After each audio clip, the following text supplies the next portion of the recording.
Here's a kick by Matt Maher. Delighted to have you with us here on NBC. It's Deacon Turner at his 8-yard line. 20. Hit there, and down he goes. Tom Graves, the rookie linebacker out of Michigan State, is the man who made the tackle as Turner reached the 21-yard line. And there you see at Ohio State backfield Griffin and Johnson with a veteran Anderson. And Anderson is healthy. He sprained his thumb last week against the St. Louis Cardinals. Didn't practice the first 2 days of the week, but he appears to be fine. And a great core of receivers, particularly with Curtis back in the fold again, Bobby. Agreed totally. Don Bass is the most consistent receiver, has been this season for the Bengals. And they slot Archie Griffin on a wing to the left. One setback, it's Johnson. He gets the call. Nothing doing. The 259-pound fullback from Ohio State was met head-on by the middle linebacker Jack Lambert and the strong safety Donnie Shell. No gain on the play. And the offensive line, particularly the left side where they ran on first down, has been very effective for Cincinnati, running the ball much better than earlier in the year. Wilson and Bushnock the reason for that. Also a couple of names in there. Dave Lapham at center was guard, and Max Montoya. He is a rookie out of UCLA, starting his second game for the Bengals. Second down, 10 yards to go for Kenny Anderson. Again, Griffin goes on the wing to the left. Bass is slotted to the right. And Archie goes in motion. Anderson, first pass of the day. Throws it down here. It's caught. A flag is down as he hit his tight end, Dan Ross, out of bounds at the 35-yard line. That will be good enough for a Cincinnati first down, but let us check the marker. I think they got Cincinnati for holding. Yes, they did. Sam, I might mention at the outset of the game that the Cincinnati Bengals have not won here in Three River Stadium in 9 tries, and as a traveling team in 1979, the Bengals are yet to win their first ball game. They're 0-6. Here is referee Jim Tunney. Holding 77, takedown. Takedown. So Mike Wilson gets credit for 2 points on the takedown. And while you saw referee Tunney, here's the rest of the crew. Pat Harder is the umpire, Burl Toller the head linesman, Dale Hamer the line judge, Pat Knight is the back judge, Dick McKenzie the side judge, and Don Hicks is the field judge. The front four of Pittsburgh, Dunn and Banaszak, will alternate today with White and Furness. Every second series they will change. It is second down, 19 for Anderson. Throws it over the middle, and it's dropped at the 20-yard line. Excellent coverage by Jack Ham, as the pass was intended again for the tight end, Danny Ross. Jack Ham, number 59 out of Penn State, leads all active receivers in the NFL in interceptions. And this gentleman, because of the greatness of the defensive front four of the Pittsburgh Steelers, he's around the receiver all the time. Watch the coverage. Questionable as to whether or not he got to the ball before he got to the receiver, but nevertheless, it's an incompletion. Jack Ham at 220 pounds, one of the greatest linebackers to ever play the game, and the other two aren't bad that he plays with, especially Lambert in the middle, who leads the Steelers in interceptions this season. Dunn is out. Dennis Winston becomes the fourth linebacker on 3rd and 19 for Anderson from his goal line. Throws it out here, and it's almost intercepted. Again, he intended the pass for his tight end, Dan Ross. He overthrew him. Shell and Ham had the coverage, and the Steeler defense, gunned up today, has done business here on the first offensive series against Cincinnati. And so Pat McInally, the third leading punter in the AFC, is on to do his thing. McInally averaging 41.9. He led the entire American Football Conference last year with an average of 43.1. Sam, one of the problems is playing football in this stadium is there always seems to be a wind swirling around, and McInally's first kick will be against that wind. You saw T. Bell momentarily back at the 50-yard line. Good snap, McInally. Oh, he booms the beauty.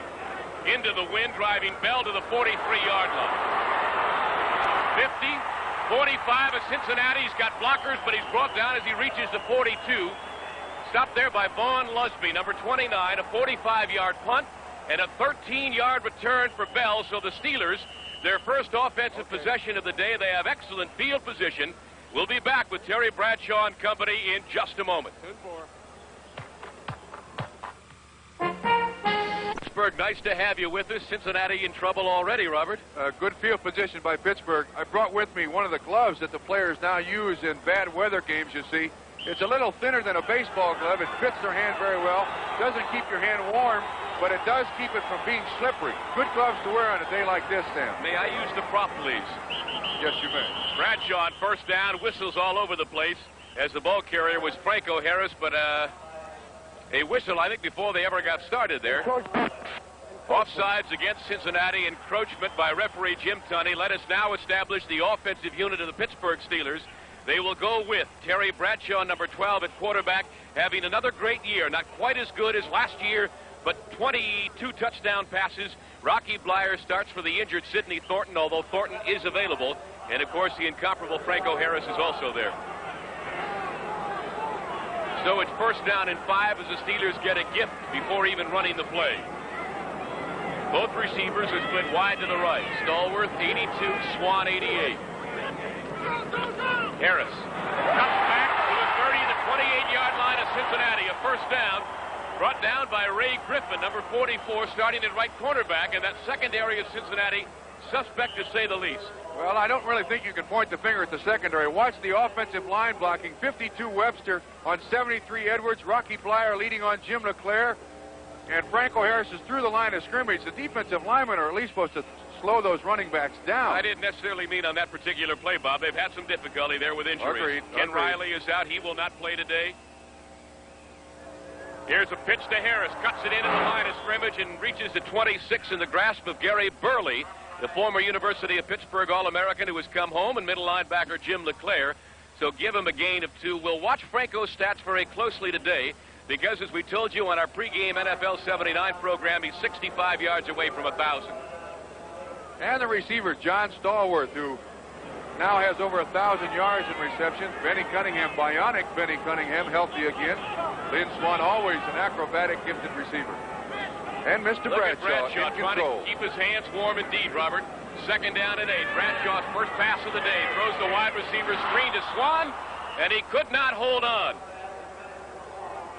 Scott Perry, 32, had the coverage, but it's an incompleted pass, and I think the chills, everybody's got him today, at least to get started with. Yeah, you're right. It takes a little while to get used to the weather out here, and the wind will make the ball swirl somewhat. Good coverage by Cincinnati, though I don't think they got in a lot of yardage. There's the offensive line that, when you talk about Pittsburgh, their defensive line and their offensive line has been the secret over the years. Those guys last week, 606 total yards on offense.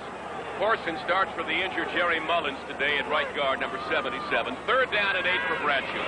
Has all day to throw it. Still time. Throws one down here. Stallworth tried a one-handed catch. Ray Griffin had the coverage, but it was overthrown at the 5-yard line by Matt Farr, who is just brimming with confidence these days. He is 8 out of the last 9. He's won 3 games for Pittsburgh, including last Sunday's thriller over Cleveland. 3-0. Steelers will be back with Barr's kickoff in a second time in the ball game. This one following a 43-yard field goal. The wind has blown the ball off the kicking tee, and Barr will have to reset it. Sam, as I remember, this is exactly the way the first Cincinnati-Pittsburgh game went. Steelers went out on front 3-0. And then all of a sudden, they started turning the ball over, and Cincinnati came back. You're 100% right. The only difference is that their field goal came as a result of a Dennis Winston interception. Here's Deacon Turner at his 2-yard line. Slips, keeps his footing to the 15, 20. Puts his head into a pile at the 23-yard line and goes down. He's stopped by Anthony Anderson, number 38, and number 39, Rick Mosher. Start the season off December 15th here on NBC. 2 setbacks, Griffin 45, Johnson 46, and Johnson gets the call. Oh, he is a bull, but he went down there. 3 of them, Lambert, Blunt, and Shell, were all there. It'll take 3 to bring Pete Johnson down. That's one of the Wagner. So there are some changes back there. They're great athletes, but they've had some problems. Second down, Anderson, the chase is on, and down he goes. Credit the sack to 64 Furness, but Dwight White was there to help him. On the stunt. Steve Furness coming to the outside, Dwight White to the inside. And one of the problems with having young people play your offensive line position, and this is just the second season that Mike Wilson has played in professional football, they really don't have the experience in picking up the games that experienced defensive linemen use. You got to get away from those guys, keep them off your quarterback. So it's 3rd down and 18. Anderson last series had a 3rd and 19. I don't think Cincinnati's gained a yard yet in 2 possessions, Sam. You may be right. Their 3rd down efficiency is not the best, 33%. Anderson now chased out of the pocket. He's on the move. Looks and elects to go out of bounds at the 15-yard line, run out by Dwight White. And so it'll be 4th down, and Pat McInally presumably will have to kick it away, although there is a discussion going on the far side of the field. And we'll just have to wait until referee Jim Tunney straightens this one out. Apparently, it's a flag against Pittsburgh because the Cincinnati offense has remained on the field. That one I didn't see, Sam. I don't think anybody saw it. Here's referee Jim Tunney. He knows all about it. Ooh, defensive holding against Robin Cole, number 56, the outside linebacker. The 5 yards, but more importantly, an automatic first down. Let's look at the pressure again, Bob, on Anderson. Furness, I felt that when Ernie Holmes was here, Steve Furness was a better defensive line. Great strength, and you see him push Glenn Bushnock back and force Kenny out of the pocket. What a costly error by Pittsburgh. They would have gotten the ball back, but Anderson now can recycle the downs. Throws it over the middle. He's got Ross's tight end to the 30-yard line. And Blunt has to wrestle him out at the 33. Cole was also there, but an excellent gain on the pass to the tight end. Here's our first score of the day. Washington on a Joe Theismann to Ricky Thompson pass leads Green Bay 7-0. The Redskins in the thick of the NFC Eastern Division race. There's Mr. Anderson, completing 54% of his passes, thrown 13 touchdowns and 10 interceptions. Been sacked 33 times, which is Kenny's biggest problem, which of course is Cincinnati's biggest problem, and that's the head coach of the Bengals, so it's his biggest problem too. And the man behind him, the throwing Samoan Jack Thompson, their #1 draft choice, the third man selected in the '79 draft. Another first down for Cincinnati. And the give this time is to Johnson. And he carries people across the 40 to the 41-yard line. Ham was there along with Ron Johnson, number 29. Okay. And off the bottom of the pile is the middle linebacker Lambert. But Cincinnati now, with the help of a penalty, is on the move. And it happens invariably, doesn't it, running Bob? right at Joe Green. Good trap block by Glenn Bushnock. Pete Johnson a little anxious to get through the line of scrimmage. But at 260 pounds, he's liable to drag a couple of tacklers along. He's trying for 1,000 yards this season. He has been a prolific scorer this year. 13 touchdowns, 12 of them on the ground. He is the second touchdown scorer to Earl Campbell. First down and much more for Johnson as he goes across midfield to the Steeler 48-yard line.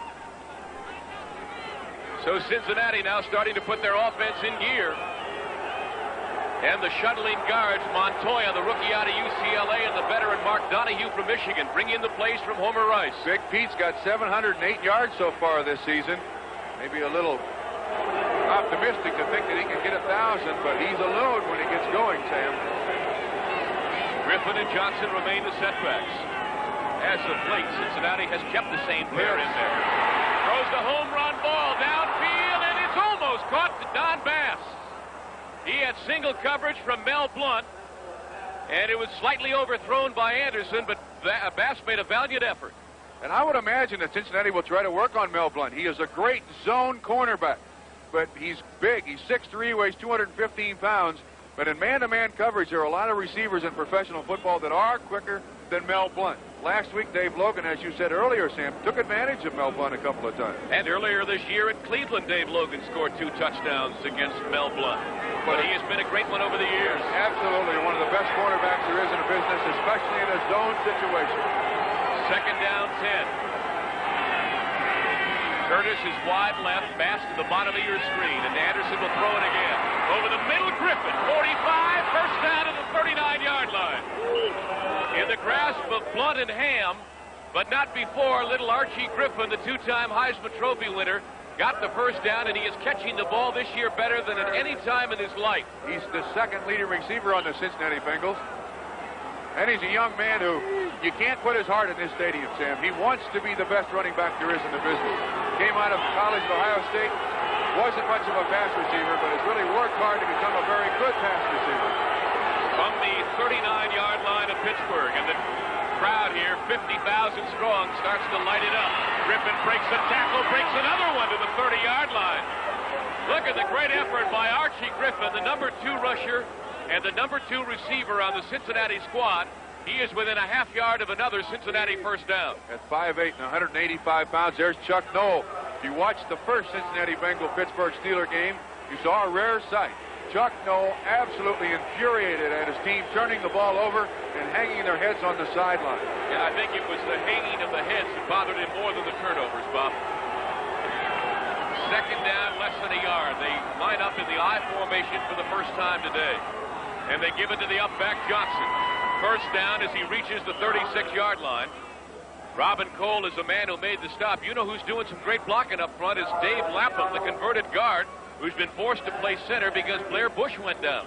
In fact, the Bengals were so desperate to get somebody at center, they brought back their first ever draft choice. My roommate for 10 years with the Cincinnati Bengals, Bob Johnson, who, if he has to play center, will be doing it at 220 pounds. From the 26, Cincinnati got a break on a third down play in which they did not get a first down. Robin Cole, defensive holding, first down, and Cincinnati's driven it down the field. This one is caught at the 20-yard line by Griffin. It'll be a gain of about 6 on the play. Second down and 4, so Anderson has mixed the run and the pass very well. And as he always has done, and particularly against Pittsburgh, has gone to his backs. And Sam, I mentioned earlier that Pittsburgh's offense last week against Cleveland had 606 yards. There's one way to neutralize that. That's to keep the ball for a long time. You got it. I mean, Cincinnati keep the ball for a long time. This is an excellent drive. Second down and 4. They are within range for Chris Barr already to tie it. Pittsburgh leads 3-0. Johnson to about the 18-yard line. Stacked up there by Joe Green, 75. He needs no introduction, I'm sure, at the bottom of the pile, so it'll be shy of a first down. Steve Furness was also there. It'll be third down and about 2 for Cincinnati to keep this drive alive. You know, this Pittsburgh Steelers football team seemed to turn around with the draft choice of Joe Green back in 1968. That was the one person that really solidified their defense. There's Homer Rice with Chris Barr, older brother of Matt. Chris Barr getting ready to do his thing and answer his brother's field goal if he can. Third and 2. Anderson wants to put it up. Throws it out here and in behind his intended receiver, Griffin, or Johnson it is. Jack Ham had the coverage and was there with Pete. And so it's fourth down, and Chris Barr will now attempt the field goal. He is 11 out of 19 on the year. And doesn't want to be shown up by his little brother, I'm sure, especially in front of father, front of Dad, right? Sure. They'll spot the ball at the 27-yard line. It'll be a kick of 37 yards for Chris Barr.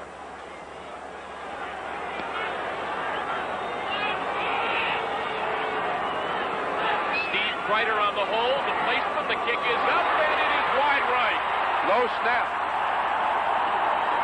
Kreider juggled the snap from center, had trouble putting it down, so the score remains 3-0. Chris Barr has missed. His brother Matt watches on the sidelines, no telling what his emotion is.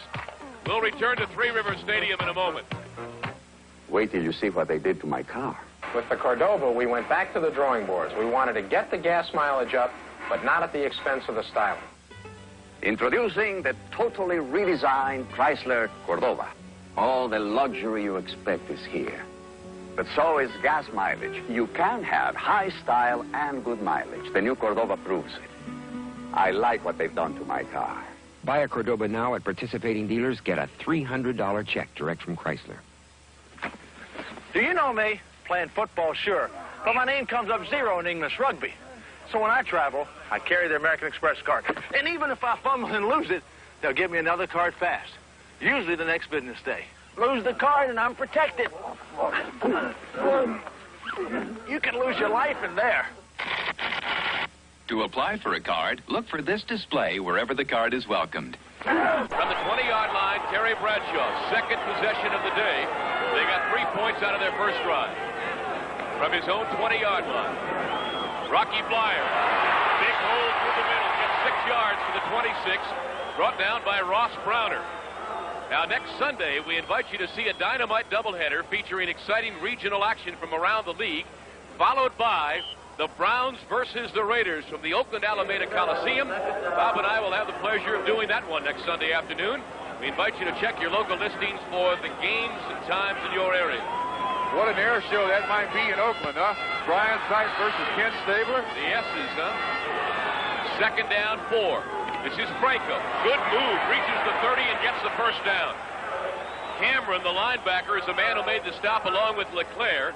And Glenn Cameron has had to play today for the injured Reggie Williams as we look at that Cincinnati defense. The front four is intact, but the rest is patchwork. Those four gentlemen right there began the season as the real strong point of the Cincinnati Bengals. The linebackers, Tom Dinkle replacing Reggie Williams out with knee surgery. LeClaire and Harris, good linebackers. First down from the 31 of Pittsburgh. The Steelers stay on the ground. Flyers, 35, 40. Fumbles the ball, and Pittsburgh, I think, got it back. John Stallworth, number 82, was out blocking. Recovered the fumble after Blyer picked up 9 yards, and I think the fumble recovery enabled them to get the first down. That was a great block by Franco Harris, but you'll see it's cold.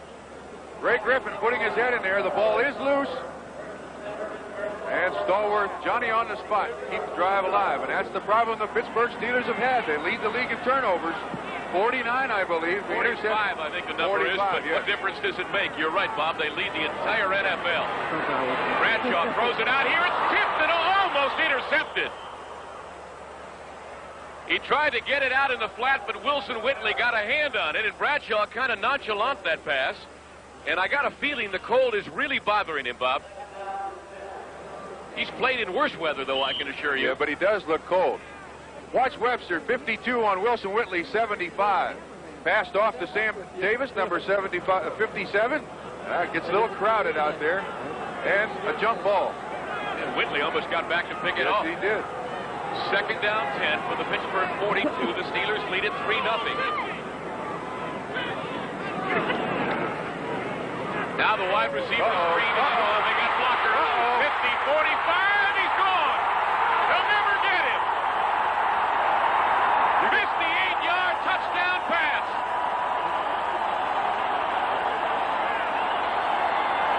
Pittsburgh caught him, Sam. Cincinnati was in a blitz.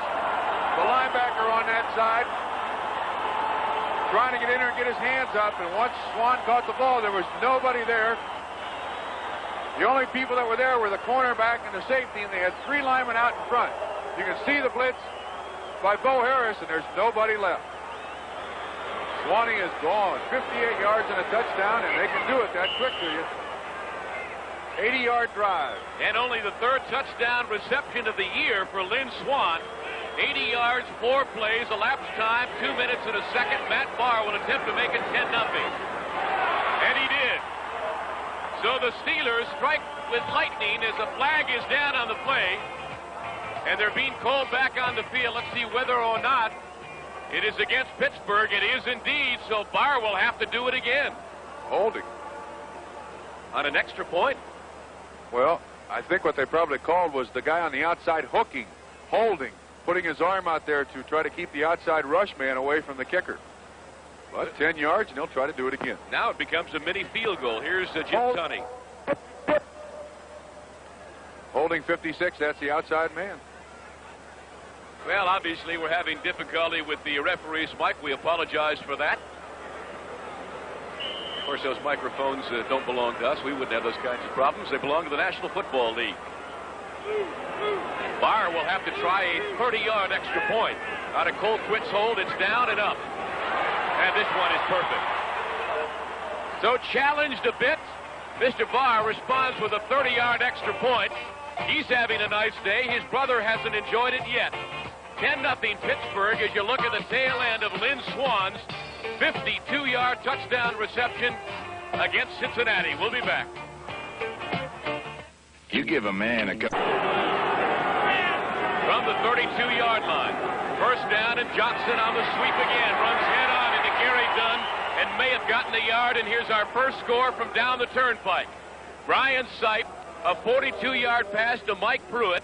The Cleveland Browns lead the Houston Oilers 7-0. Sam Ratigliano's crew has not quit yet. The cardiac kids up there in Cleveland, they are amazing. They extended this football team, the Pittsburgh Steelers, to the end. Took them 74 minutes and 51 seconds to beat the Cleveland Browns last week with a field goal. And remind me, after this play, I have a question to ask you, Robert, about that situation. Okay. Second down and 9, a gain of 1 by Pete Johnson. Well, he's had a nice year. He's led this team in rushing every year he's been in Cincinnati. They got him trapped. Down he goes. He tried to throw the swing pass to Pete Johnson, who I don't believe was looking. Well put. Absolutely, Sam. Pete Johnson never turned around to look at the quarterback. and you don't have all day to throw it back there against the Pittsburgh Steelers. Joe Green got him, number 75. It'll be 3rd and long. And the question, Bob, what about that extra period for Pittsburgh? Does it take its toll in this game or later in the year or never? No, I think it takes a toll on the next game. Maybe not physically, but emotionally, I think those players were very, very drained. They had to come back. The Pittsburgh Steelers had to come back, and they're probably down a little bit. But they've got revenge on their mind here. 3rd down and 22. Dirk Winston has gone in as the 4th linebacker, and that cheer you heard was because they announced the Cleveland score. Pete Johnson's open. Anderson scrambles, still in bounds, and finally gets out just before he got hit by Dirk Winston. Well, you may have heard Bob holler, Pete Johnson is open, but Anderson apparently didn't see him. Well, one of the things you do as a receiver, you practice, watch the defensive coverage here. An extra defensive back in there. And there's not too many open, but you'll see Pete Johnson come into the open. Right there, he's open. But Kenny Anderson would have had to throw back across his body, chose to run it. Anyway, 4th down and about 12 yards to go. Cincinnati hasn't done very well so far, except for the one drive. Pat McAnally, the 4-year veteran out of Harvard, set to punt. Back at his 15-yard line, kicking to T. Bell. 13 yards on Bell's first return of the day. Fair catch here at the 35-yard line. And that's where Pittsburgh will go to work. Let's quickly switch to Bryant Gumbel in New York. On their own 36-yard line. Bryant Gumbel in 45-yard line. On 1st down, following the McAnally punt, Bradshaw threw to his back out of the backfield. Bo Harris, 53, and Marvin Cobb made the stop, but a big 1st down there. That's one of the changes in the Pittsburgh Steelers offense. Last week, Franco Harris caught 9 passes from Terry Bradshaw, and this is the first year that I can ever remember Pittsburgh really going to their backs that much. Rocky Bleier had 7 catches. And I'll tell you why, Bob, because linebackers in San Diego dropped 20 yards deep to double cover the receivers, and the only thing they gave Bradshaw was the pass to the backs. Harris running laterally, lost a couple of yards. Dick Duran is the man who ran him down, but the reason he's had to go to his backs is because of the linebacker coverage from both Cleveland and San Diego the week before. Well, to be very honest with you, Sam, as a former player against these guys for 10 years, it's difficult to figure out how to beat this football team. This is one of the best teams ever assembled, I think, in professional football. Of the 45 players, 39 are draft choices, 6 are free agents. It was hand-built by Mr. Chuck Noll. Philadelphia Eagles have gone on top of Detroit 7-0. The Eagles can smell a title. The NFC Eastern Division up for grabs. Philadelphia, Dallas, Washington, they are all there. 2nd down and 12 for Bradshaw. Throws it over the middle. He's got Swann at the 30. Good move at the 20. He's got blocking. 10, 5, out of bounds at the 3.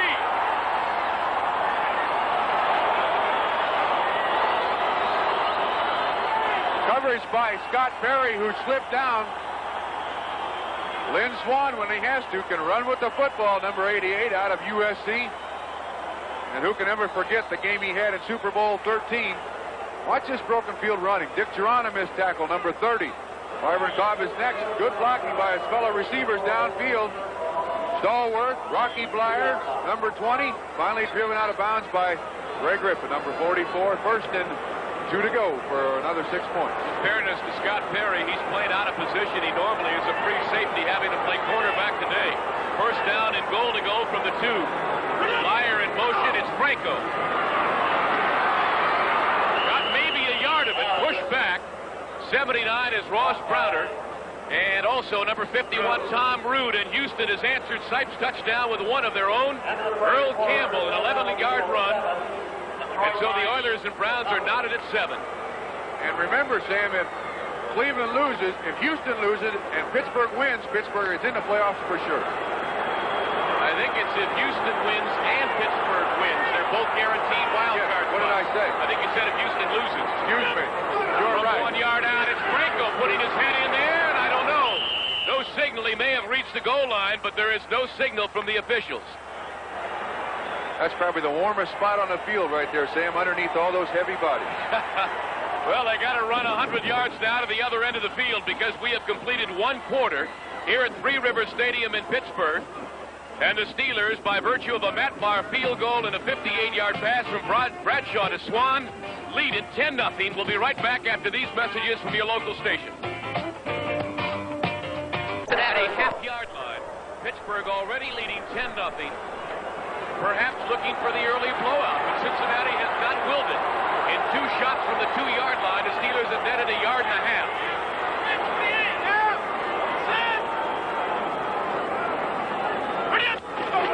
Franco, touchdown.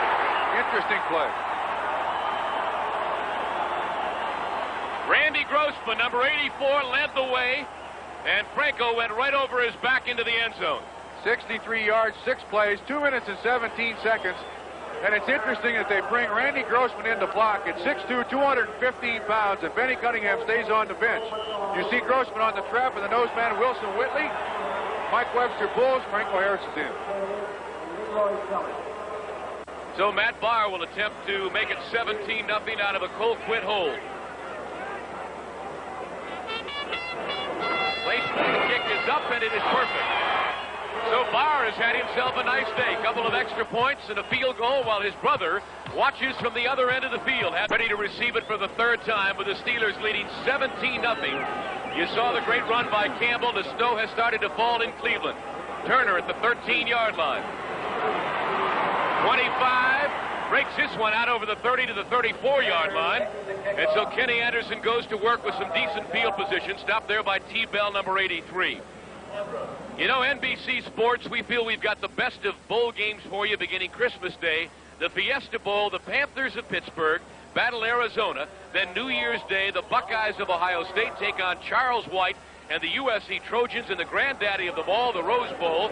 Then the undefeated Florida State Seminoles face Billy Sims and the Oklahoma Sooners. That will be in the Orange Bowl in Miami. All coming your way here on NBC.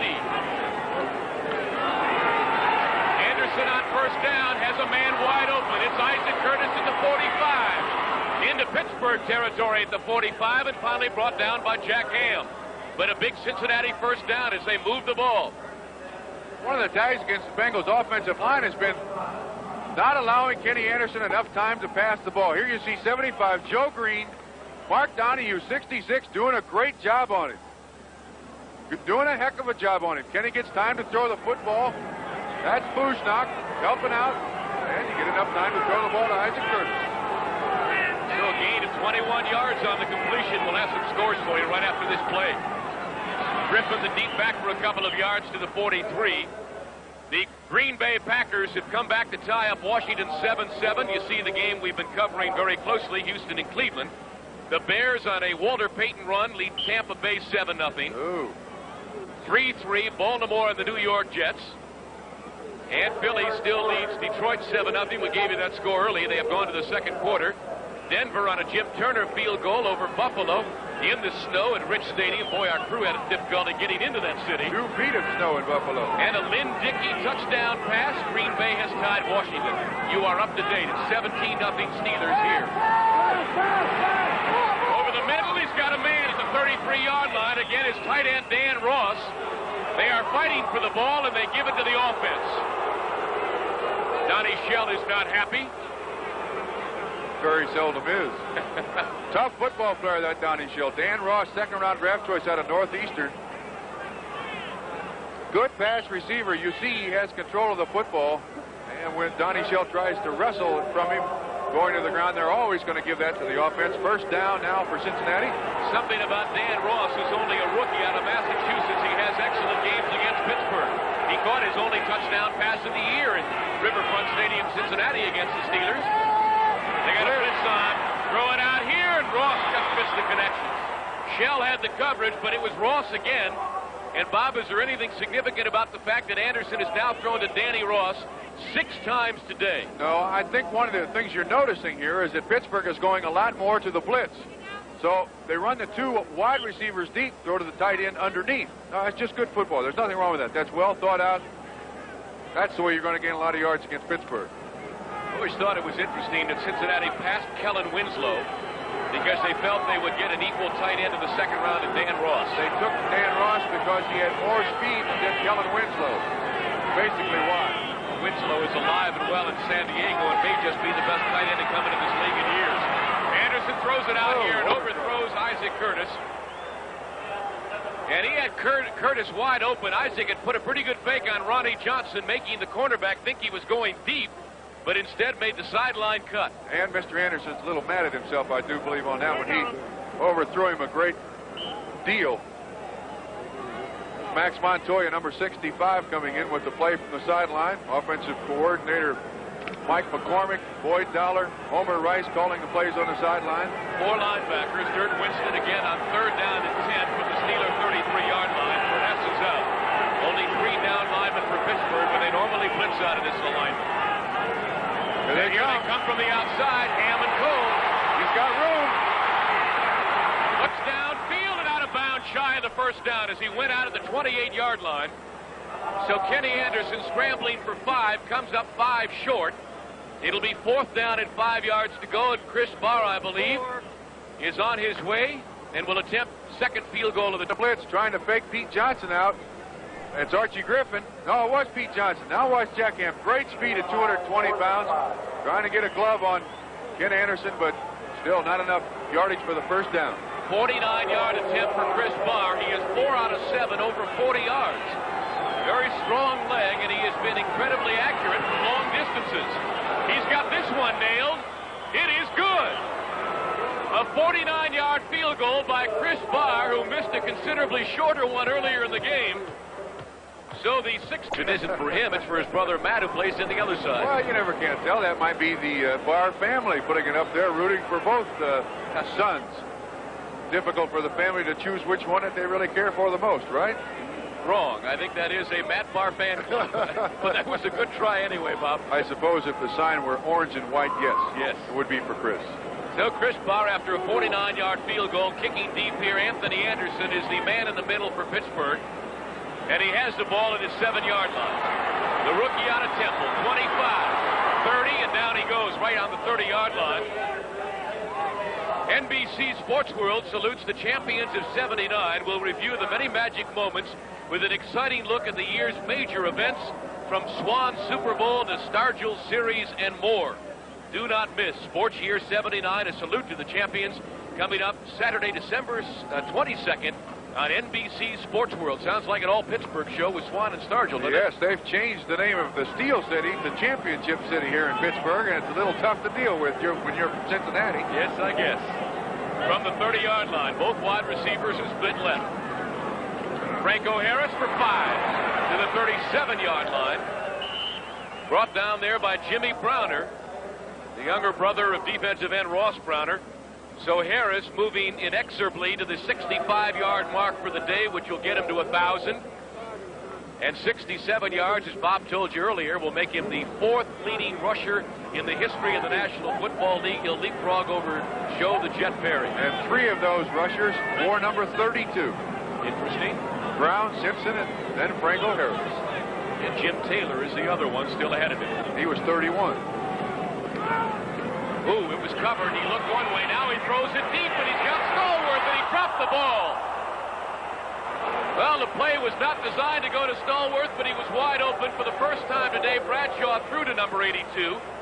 And as Swann did on his first attempt, he dropped it. One of the problems with playing in cold weather, Sam, is that at times as a receiver, you try to catch the ball at your body. The ball is not touched by Ray Griffin. I don't believe he touched, well, he may have touched a little bit, but you should try to catch the football with your hands.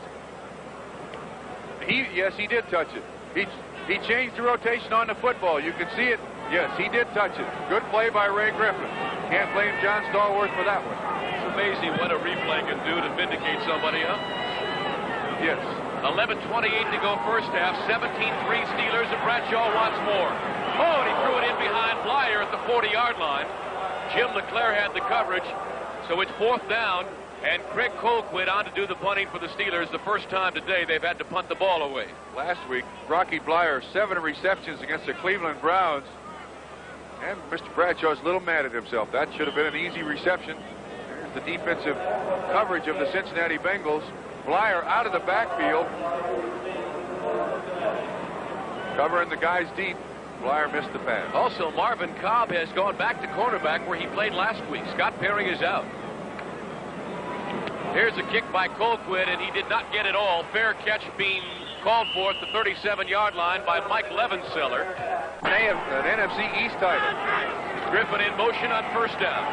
Anderson, good protection, throws it out here, and an excellent catch by Ross. He got hit from behind by Donnie Shell at the 40-yard line. A gain of 4 yards, but a great catch by Ross, who's having another outstanding day against Pittsburgh. Throwing short, Cincinnati is. But at the depth of the linebackers, you see Kenny just, once again, looking at the tight end. He was obviously the secondary receiver. But this is a fine tackle by Mr. Shell. Third catch of the day by Ross, his 30th of the year. A rookie out of Massachusetts, out of Northeastern in Massachusetts. Here's a give now to Johnson. Hanging on his ham, and help comes in the person of Donnie Shell and a ton others, and you need that many people to bring Johnson down. You know, it's interesting. Cincinnati has run the ball very well against Pittsburgh, and going into this game, Pittsburgh had not allowed a 100-yard rushing game in 6 games. The last team to gain 100 yards was the Cincinnati Bengals in that 34-10 victory over Pittsburgh in Cincinnati. Charles the Great Alexander, the rookie out of LSU, had a marvelous afternoon against Pittsburgh at Riverfront Stadium. 91 yards. He has not been seen or heard from since, has he? Archie Griffin has been the man. You're right. 3 wide receivers on 3rd down and 6. Steve Kreider joins Curtis and pass. Anderson fell down, and now they make the touch. Anderson fell down, backpedaling, and Lambert and Gary Dunn touched him, and the play is over. What a hard luck case there for Kenny Anderson. Couldn't tell if he's tripped over somebody's feet or not. I think his own. Well, let's say it was somebody else's.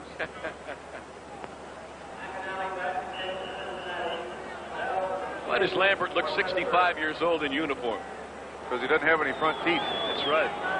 T. Bell is awaiting this kick from Pat McAnally. 17-3 Pittsburgh with 9:35 to go second quarter.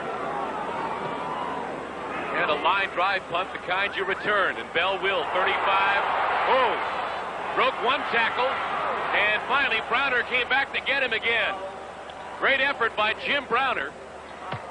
Levenseller was also downfield. Bell returns it and sets up shop for the Steelers at the 38-yard line. We'll return to Three Rivers Stadium with more action in just a moment.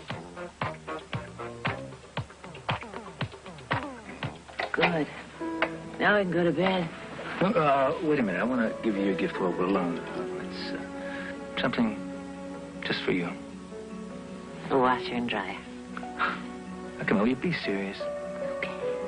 Close your eyes. Merry Christmas. Give her a diamond. It's forever. Newport is a practical family car, but it still has plenty of class. This is the efficient new Chrysler Newport. Chrysler engineered it to give you the room and ride of a Chrysler. But the Newport's priced less than the Delta 88 Royale or the Buick LeSabre Limited. Over $100 less. Maybe that's why they call this car the affordable Chrysler. If you buy any car without considering Chrysler, that'll be too bad for both of us. Buy a Newport now at participating dealers. Get a $300 check direct from Chrysler. First quarter stats, passing the football, are those right up to date? I believe they are. Steelers 122 yards. The amazing thing, Bob, is that Bradshaw just 3 out of 8 for that total. And the other amazing thing is Lynn Swann's got 103 of the 122-yard total and a touchdown. First down, Pittsburgh, 38-yard line to the Steelers. Franco Harris, 32, and Blyer the setbacks. And the give is to Blyer, nothing doing. Stopped by middle linebacker Jim LeClaire, who leads this team in tackles with 92. We pause briefly for station identification. This is the NBC television network. Your Steelers station, Channel 11, WIIC-TV, Pittsburgh. Nice winter afternoon here at Three Rivers Stadium in Pittsburgh. Once again, Sam Dover and Bob Trumpy, we're delighted to have you with us. Franco Harris, 8 carries, 21 yards, heading towards 65. It is a second down and 9 at the 38-yard line as Bradshaw goes back to pass, throws it out here to Blyer. Trying to get a block from Davis and Webster, and he got knocked ahead 3 yards by Ross Browner. The former Outland Trophy winner from Notre Dame knocked Blyer ahead 3, so that was a successful venture for Blyer, not for Browner. Ross has had a disappointing season by Cincinnati Bengals standards. Played 8 games last season. After having bicep surgery and missed the first half of the season, was absolutely awesome the final 8 games. This year really has not done that well for some particular reason. How much of it is attributable to the fact that he can't freelance anymore? He can't do the things that he used to do. Well, he's not playing in college football anymore. He's going to be part of a defense. He's not going to be out there by himself. He has to learn that. 3rd down and 5. Making the blitz, Leclerc goes back into pass coverage. Bradshaw looking downfield, got Swann wide open 35. And the chase is on. Out of bounds inside the 25. Gerard ran him out. But Bradshaw and Swann have done that so often over the last 6 years. And Marvin Cobb had the coverage that time as Swann chased Perry out of the game. Absolutely. Marvin Cobb comes in, and he's a strong safety. And you can see 2 SC graduates. The one in front can't be caught by the one behind. That's his 3rd reception, and he's well on his way to a 200-yard receiving game, is Lynn Swann. He had 103 and 2 catches and 1 touchdown. 3rd catch, that's 137 yards and 3 catches for Lynn Swann. That's a season for some receivers, isn't it? And Stallworth is the leading receiver on the team. Hasn't caught one today from the 23 of Cincinnati. Bradshaw, good protection over the middle of Franco, inside the 20 to the 15-yard line, and down he goes after a gain of 8 yards. Stop is made by Glenn Cameron, number 50, the 5-year veteran out of Florida, along with Leclerc. There's one thing about Franco Harris that has always impressed me as a football player. Whatever you want Franco Harris to do as a running back, he'll do it for you. If you got to give him the ball 41 times, he'll carry it, and he'll get the yards for you. If you want to throw it to him, he'll catch it. He'll block. He'll do anything. Very versatile running back. Now this offensive unit is number 1 in the National Football Here we come. League. That's a special play. Here we come. Franco on the delay, close to the 1st down. If it was, it didn't get much, a couple of yards. Leclerc is the man who wrapped his arms around Franco, very close to a 1st down.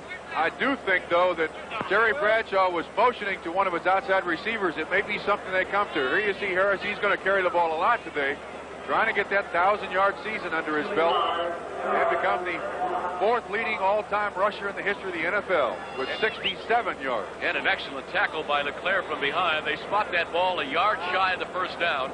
3rd down, and let's call it less than 1.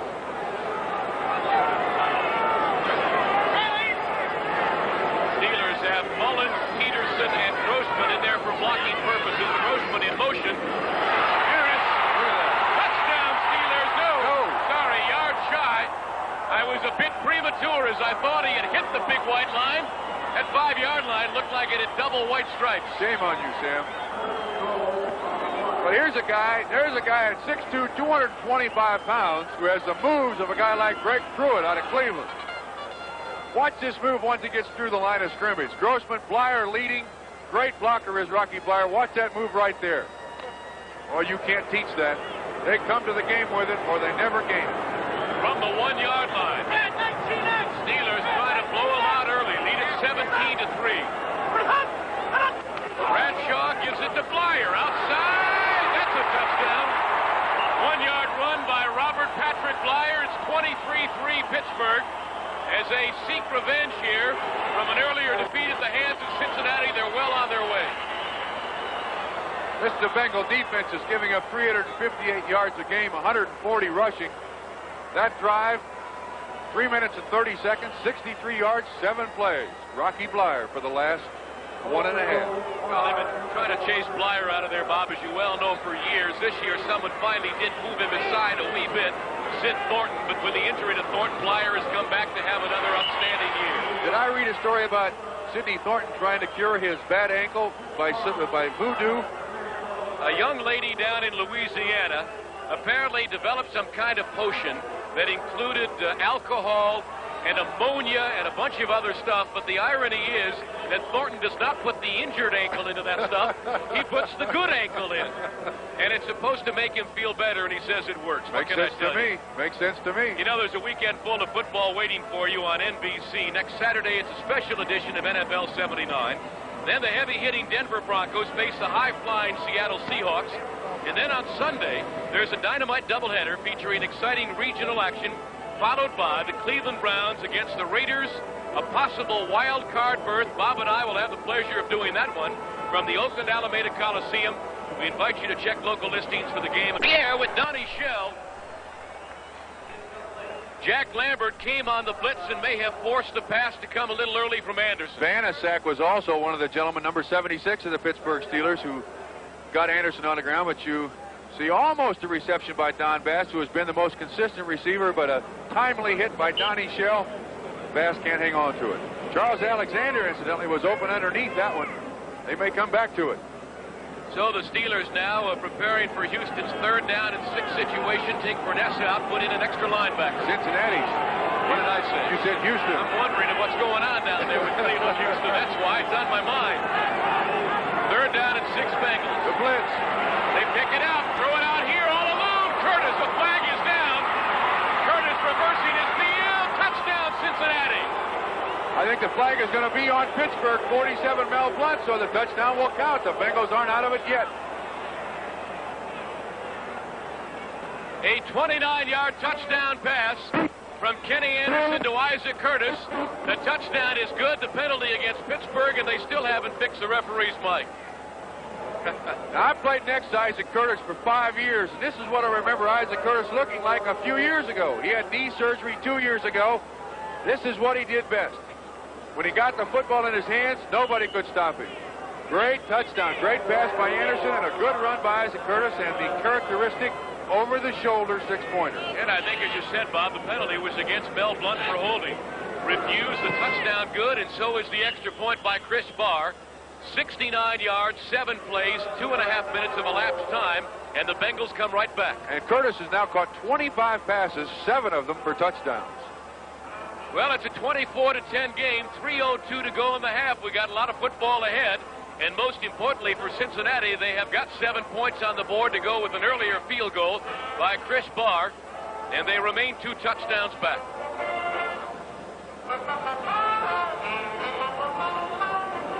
This has not been a pleasant place for Cincinnati to play football. They have never won a football game at Three River Stadium.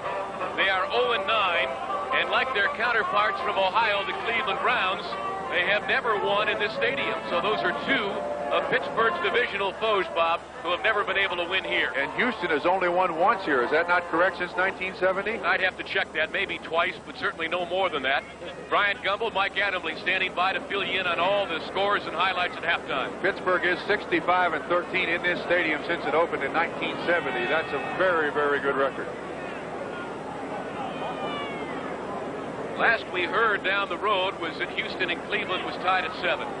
Or were tied at 7. I got to check my grammar every once in a while. And it's not snowing. They're expecting snow showers there, but it is very cold. I imagine Earl Campbell has got his pantyhose on and wreaking havoc against that 3-4 defense in Cleveland. Anthony Anderson, number 33, awaiting this kick by Chris Barr. Anderson at the 6-yard line.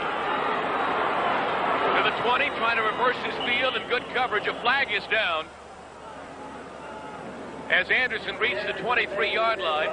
And if you haven't seen the Steelers for a couple of weeks, this is not their regular kick return man, Larry Anderson, who has been benched. Penalty is against Pittsburgh.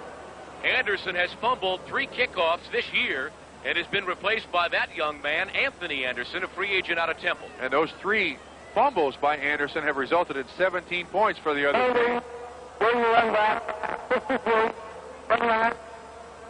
Well, the penalty is against Tom Dornbrook, a North Hills native out of the city of Pittsburgh who played his college ball at the University of Kentucky and does not want to be remembered for that particular penalty call, I'm sure. So the Steelers will have to begin from their own 11-yard line. They lead it 24-10. Blyer runs right into Jim LeClaire. 8-year veteran out of North Dakota, and I think we got Mr. LeClaire all the way on this one. And Mr. LeClaire is the leading tackler for the Cincinnati Bengals, taking a lot of heat. One of the toughest guys you'll find in professional football, taking on a blocker.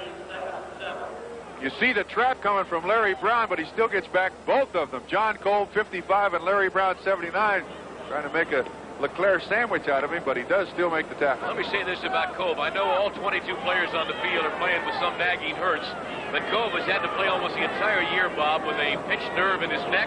He didn't start last week. Ted Peterson did, but Peterson sprained his back, lifting weights this week.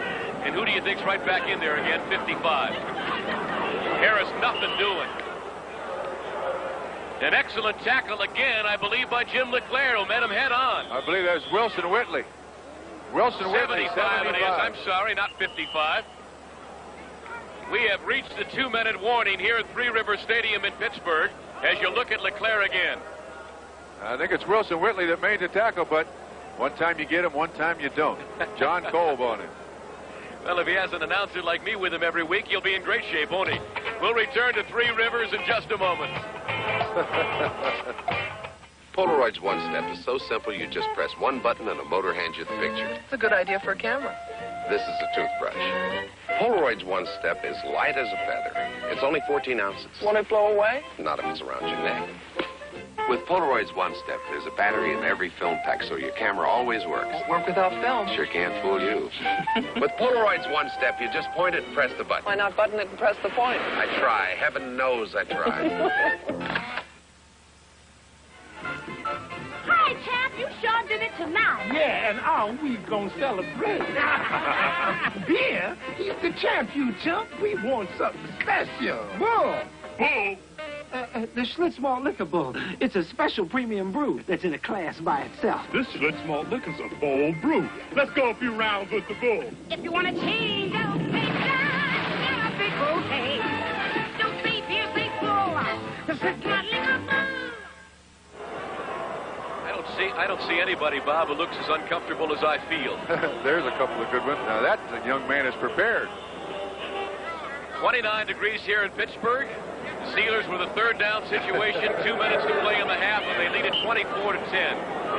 I don't think Pittsburgh wants a turnover here. Third down and 7. Let's see what Bradshaw does. What would you do if you were Bradshaw? Screen pass to Rocky Flyer or to Franco Harris. See if you had your head in the huddle there. Bradshaw throws it downfield. He's got a man. Smith at the 40-yard line. And the Steelers get out of trouble on the strength of a Bradshaw pass to Jim Smith. Well, maybe that's what Cincinnati was thinking, and that's why it worked so well. So the Steelers take a timeout here as they reach the 40-yard line with plenty of time left in the half and try to get some more points on the board before halftime. As Bradshaw comes over to the sidelines again to have some words with his mentor, Charles Knoll. He is looking for his 99th regular season victory today as Chuck Knoll. And when he reaches 100, which should come either next week in Houston or the following week here in Pittsburgh against Buffalo, he will become just the 14th coach in the history of the National Football League to win 100 or more games. And he did it by starting with a 1-13 season back in 1968. The man has been absolutely remarkable since 1972. He has the best record of any coach in the NFL since the Steelers started to make the playoffs in 72, and that is something. And they've made the playoffs 7 straight years, 8 ties them with Dallas, and it all started with the draft in 1968. John Kolb, Joe Green, and L.C. Greenwood. That was a part of Knoll's first draft. And that's when it all started. Terry Bradshaw came along, Franco Harris came along, and ever since then, the commissioner of the NFL is trying to figure out how to keep Pittsburgh out of the Super Bowl, which is a very difficult task. And they don't take too kindly to those remarks from Pete Rozelle, might I add, that it would be nice to see somebody else get there. I think in spite of it, they're going to get back again, or try to anyway. Mr. Rozelle is not trying to keep them out of the Super Bowl. He just likes to see somebody else play. There you go. Flyer to the 45-yard line on first down. Ross Browner, 79, is the man who made the stop, so the Steelers now not only working against Cincinnati, working against the clock. This is where Cincinnati is in trouble. Their defensive backfield has really been victimized this season so far. Here's the screen out the flat to Flyer, and he gets a couple of yards as he crawls to the 47-yard line. So it's third down at short yardage, and the Steelers in their hurry-up 2-minute offense. Bo Harris made the stop as we continue to count from 1:15 down. 1969 was that draft with Joe Green, L.C. Greenwood. Excuse me. He had one more year than they deserve. First down in the flat for Stallworthy. Gets out of bounds to stop the clock in front of Ray Griffin. And if you haven't seen Cincinnati before, yes, Ray Griffin is the brother of Archie Griffin. Pressed into duty here because of a hamstring injury to Ken Riley, who is the leading active interceptor in the National Football League, and I know the Bengals miss him, Bob. And Mel Blount is second. Blount is only 2 interceptions behind Ken Riley. Coming up at halftime again, Brian Gumbel and Mike Adamle. They're putting the highlights and the scores of other games together at this very moment. And they'll present them to you at the halftime of our football game, which is 24-10. A minute 4 to play in the half, and the Steelers in Cincinnati territory looking for more. They lead it by 14. Bradshaw throws it down here. Blyer was double-teamed. The flag is down. And Leclerc hitting his helmet may have been caught on an interference call. Close. The official was in front of Rocky Blyer. Interference. Cincinnati, number 55. Well, I don't know about that. I don't know about it either. I don't see his hands on Blyer yet. But as I say, the official was to the right of that picture, and therefore he could not really see if there was contact, but felt that there was, therefore he called the interference. So the clock is stopped with 59 seconds to play in the half. Bradshaw, 9 of 14 for 200 yards. Last week he had over 300 too. Isn't that something? He's been over 300 only 3 times in his life, all starting with Super Bowl 13. Over the middle, Big Benny Cunningham to the 27-yard line.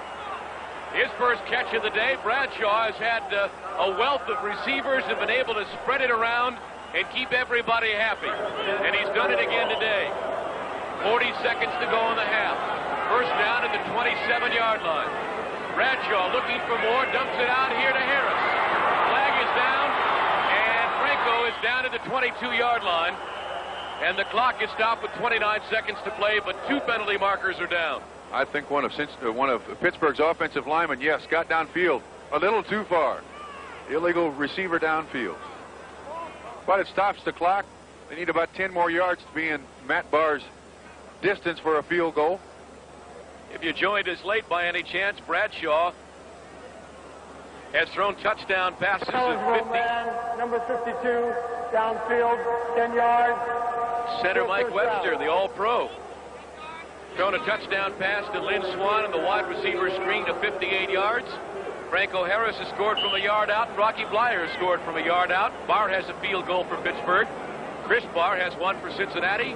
Kenny Anderson, a 29-yard touchdown pass to Isaac Curtis. 24-10 Steelers. Scott Perry replaces Jim Browner. It is first down at 20. Bradshaw, the pressure's on. Burley's got him, and down he goes. First sack. And the 28th on the year for the Cincinnati Bengals. Browner, 79, is the man who wrapped him up. May have seen one of the problems with the defensive line of the Cincinnati Bengals there. Looked like they're carrying a little extra weight, maybe. And the Steelers are letting the clock go back at their 47-yard line. Only 11 seconds to play in the half. Bradshaw now scrambles, throws against the grain and too high, and it's picked off. Nick Giron still, now he makes a lateral, and down he goes. Good tackle there by number 66, Ted Peterson of the Steelers. And on that play, the first half comes to an end. Ooh, it's been an interesting one, hasn't it? That's the end of the first half. The score, Pittsburgh 24, Cincinnati 10. 58 yards and also 32 yards for touchdown. So here we go with Chris Barr kicking to Anthony Anderson and the Steelers. 24-10 Pittsburgh. And let's see whether Cincinnati can come back in the second half. Anderson chases it, and it goes into the end zone, and he fields the ball and finally downs it there. He looked like he was satisfied to let the ball roll dead in the end zone. He'd been in deep trouble. Don't make that mistake. So Pittsburgh will take the touchback and go to work at its 20-yard line. It's Swann, who did not play in a couple of series, very late in the second quarter, back in there again. And the young man from Southern California having a Lynn Swann afternoon. 3 catches, 137 yards, and 1 touchdown. And he appears to be back in midseason form. Of course, he missed all of training camp because of some legal action out on the West Coast, and is running a little bit behind most everybody else. Franco Harris for 2 yards. Falls forward after the tackle by Bo Harris. I would imagine the Steelers coming out in the second half, Sam, want to reestablish the fact that they're in control of the football game. They don't want to do anything foolish. They want to make sure Bradshaw has plenty of time to throw it, play rather conservatively, leading 24-10. And when you got a guy like Franco Harris in the backfield, you can give it to him 100 times, and he's going to be all right.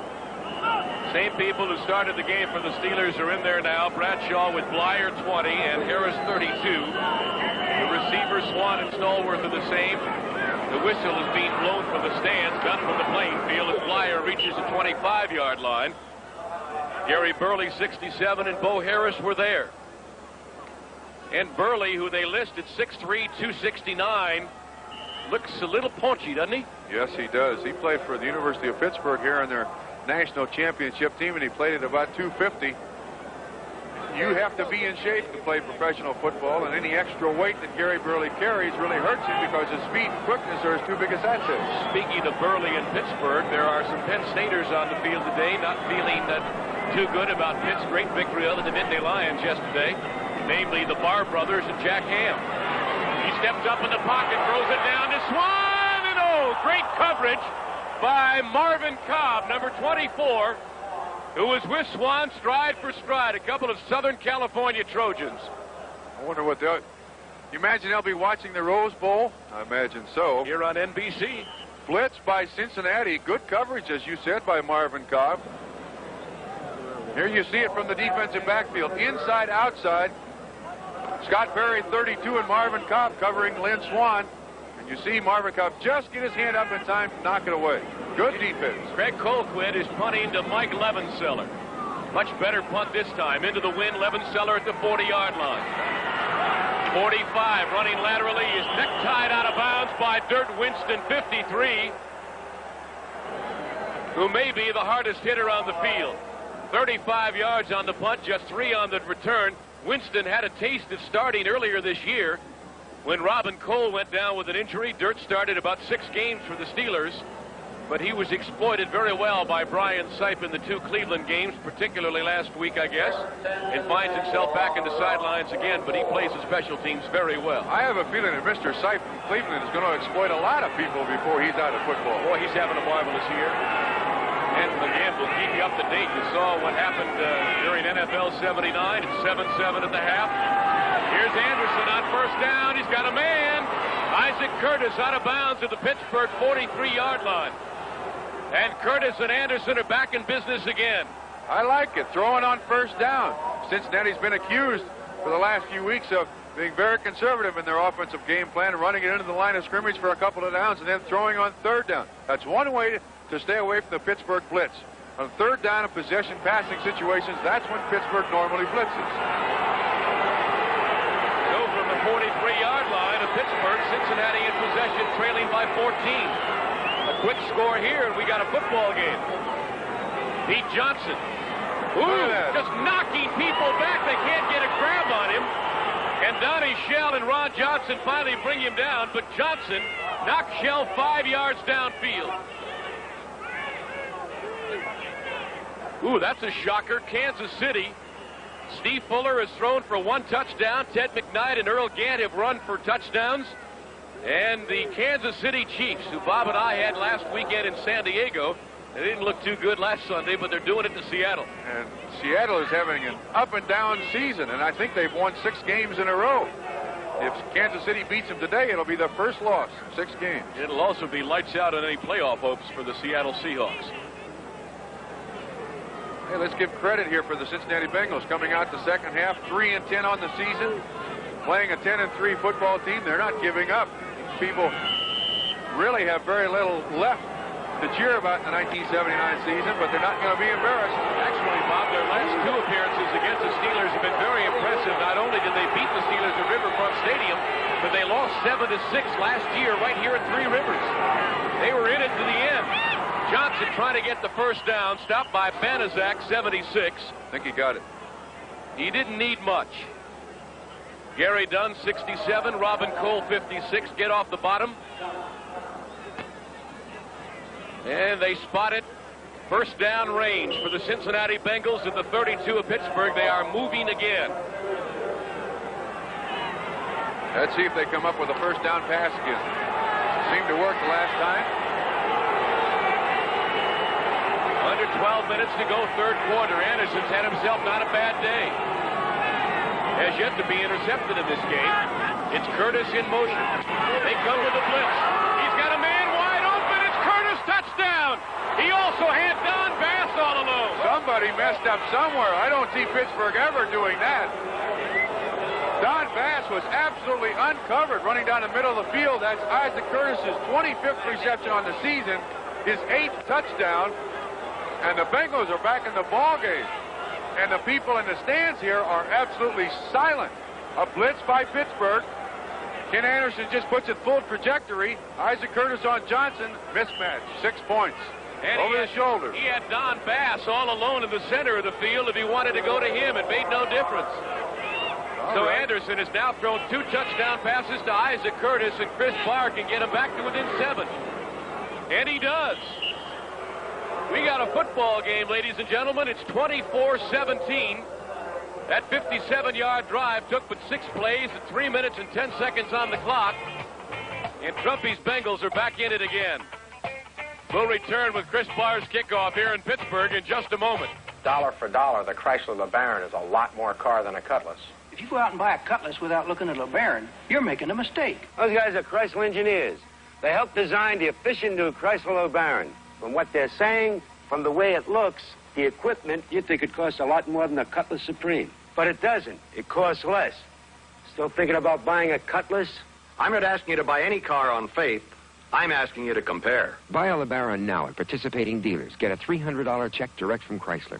You know, words are confusing. In bowling, a strike is good. In baseball, it's terrible. That's right. Take the word natural as in natural light beer. It means just one thing. This brew is beer with nothing artificial. It has only natural ingredients with lots of barley malt for a fuller taste and a less filling beer. You better believe it. Tastes natural light. The difference is what we put in and don't put in. Sure, natural light tastes great, and you can open the top without disremembering the can. On Lobo, the senator's up for re-election until he's dead. Dad? He's a stiff competitor and still running. It's the biggest cover-up since Watergate, Tuesday. Sam Nover and Bob Trumpy back in Pittsburgh, and may not be what the Steeler fans want, but we got a football game. You're right. I imagine with the way the Cincinnati Bengals beat them last time in Cincinnati, now they're on the edge of their seat. They don't want that to happen again, and they have not turned the football over. Cincinnati's just played good football today. Here's Chris Barr's kick to Anthony Anderson at the 5-yard line. 15. Oh, and down he goes to the 18-yard line. Good special teams coverage by Cincinnati. Downfield was Tom Rood, number 51. And so the Steelers better get their act together here. They are tied for first place in the AFC Central Division with the Houston Oilers, who at the moment are tied in Cleveland 7-7. Playoff spots are a long way from being clinched by everybody. Of course, Cincinnati has nowhere to go except to look forward to 1980. Just pride. They can be the spoilers. You're right. That's all they can be. Bradshaw from his 17-yard line. It's 24-17 Pittsburgh. And the Steelers have given up a lot of points the last few weeks. Blyer, big hole, 20, 25, 30 and a first down. Brought down by Scott Perry. Great blocking in that forward line by the Steelers. Yeah, they show the sign Rocky, but let's give credit to the big guys up front. Webster, Morrison, Davis, those gentlemen, watch the hole. You see Sam Davis pulling. It's a trap.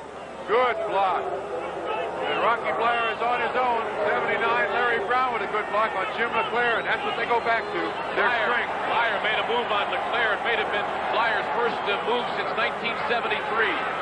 Bradshaw throws it out here to Cunningham. They got him at the 37, and down he goes. Jim LeClaire, who's been all over the field today. There's a middle linebacker who never quits. He is just an outstanding defensive football player. Led this team in tackles last year and leads them again this season. And a lot of people have kind of poked the finger at Jim LeClaire, but I repeat once again, the defensive linemen have got to slow him down a little bit. He's getting a lot of business in 1979 playing middle linebacker for the Bengals. Anybody who raises Dobermans as a hobby has got to be a mean son of a gun, doesn't he? He's at least safe on the streets at night. Yes, he is. Second down and 3. That little pass to Cunningham, then at 7 yards. Second back is Franco. First down to the 41-yard line. Eddie Edwards, 73. And Wilson Whitley, 75, combined to make the stop, but that'll be another Steeler first down. They need to sustain something here, Bob. Work on the clock and work on the Bengals defense. Well, I repeat, when you got a guy in your backfield like Franco Harris, feel pretty comfortable about giving him the football. Look at the forward lean of Franco Harris. Not only does he have excellent, good ability to move, to good agility, he also has power. From the 41-yard line of Pittsburgh, Steelers leading it by 7.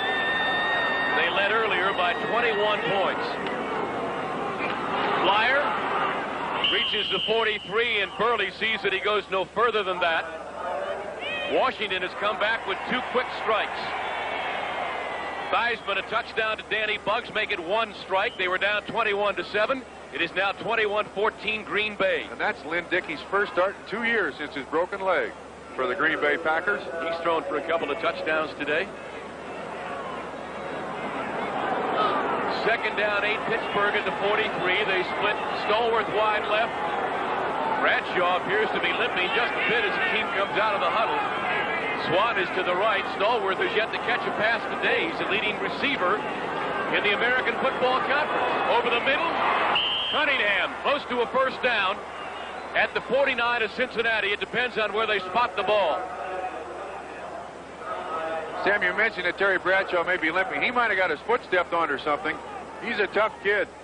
He appears to be setting up all right. Cunningham over the middle in front of the linebackers, and he can zip it when he wants to. Bradshaw today, by the way, surpassed Ed Brown's single-season record for passing yardage. He needed but 44 yards. I think he got that on the screen pass to Swann, didn't he? Yeah, that was 58 yards long. Mike Kruzik starting to throw on the sidelines for the Steelers, so maybe there is something to that limp by Bradshaw. I think Kruzik is just trying to stay warm, Sam. And I don't blame him. Thank you, Lewis. The coffee has arrived. They're bringing the sticks in to check this one out, and it verifies that the Steelers are a half a yard shy of a first down. So on third down and less than a yard, the Steelers take out all their wide receivers. They bring in Grossman, Steve Corson, Ted Peterson. They got them all in there, along with their normal front alignment of Cove, Davis, Webster, Mullins, and Brown. Third down.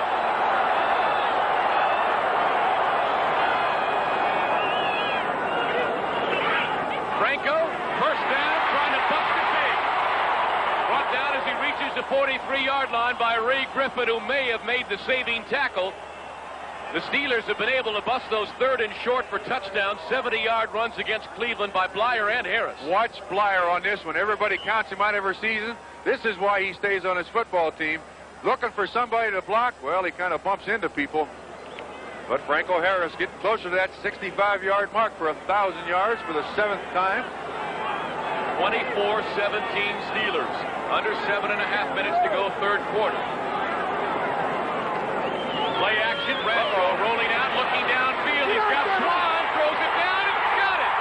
Touchdown, Steelers. Swann coming back for the ball.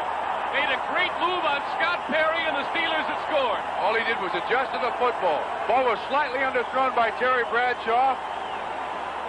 Swann, in control of himself, turned Scott Perry around more than once. And Scott Perry was set down in the first half because Lynn Swann caught a touchdown on him again. I wonder if he'll find the bench again this year. Look at this. Not even close. That seems a shame to put Scott Perry, a free safety, single coverage on Lynn Swann. But it happened. Look at that total. That's the most yards that Lynn Swann's ever gained receiving. 83 yards in 7 plays, 4 minutes and 20 seconds.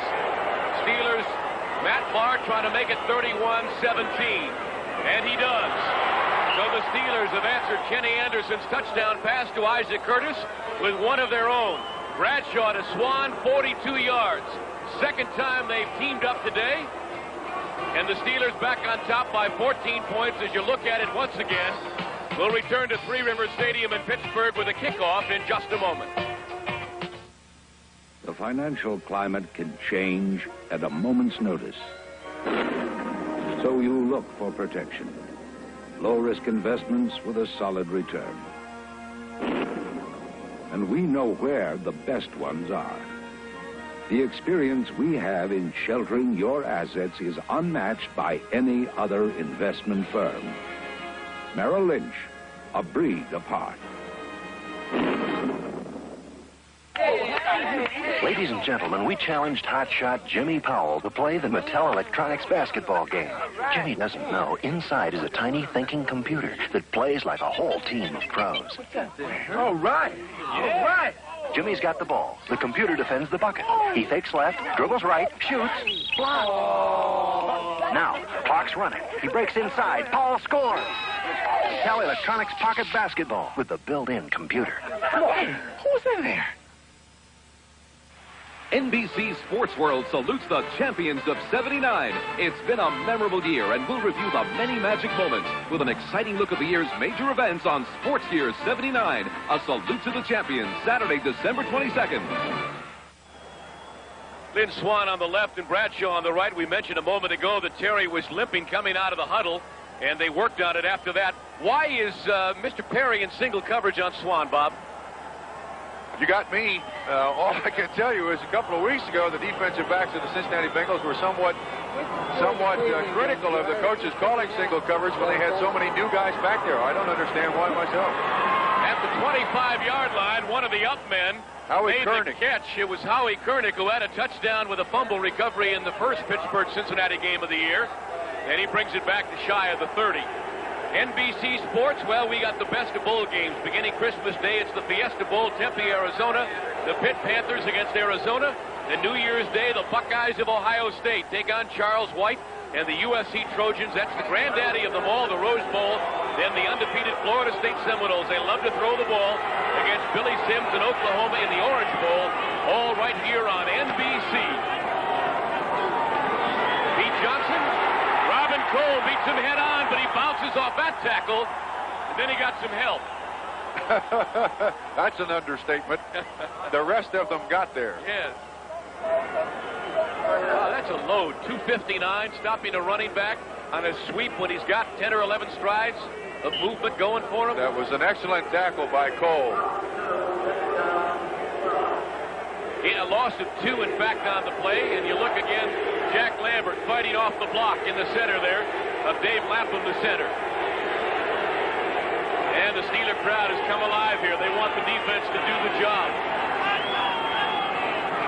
Anderson on 2nd and 12. Over the middle and almost intercepted by Cole. Charles Alexander, the intended receiver, but Cole and Lambert had him double-teamed. Cincinnati can't lose their cool now. They got to stay with their offensive game plan as best they possibly can. And it always seems to be the case that once that momentum shifts, once something positive happens for Pittsburgh, everybody gets excited. Their defense plays very, very well. You know, you've got to go back a few years to find 3 games in a row where the Steelers have given up 82 points, Bob. Alexander is out. Steve Kreider becomes the third receiver, and the Steelers have the nickel defense. 3rd down and 12. Anderson from his 20 on the scramble, dumps it off. A one-handed catch by Pete Johnson. Not bad. Good catch, but it didn't do him any good as he did not even get back to the line of scrimmage. And on 4th down, Pat McInally will have to kick it away. But it's interesting that the Steeler defense has given up. 35 in San Diego, 30 against Cleveland, 17 here today against Cincinnati with a quarter and a half to play.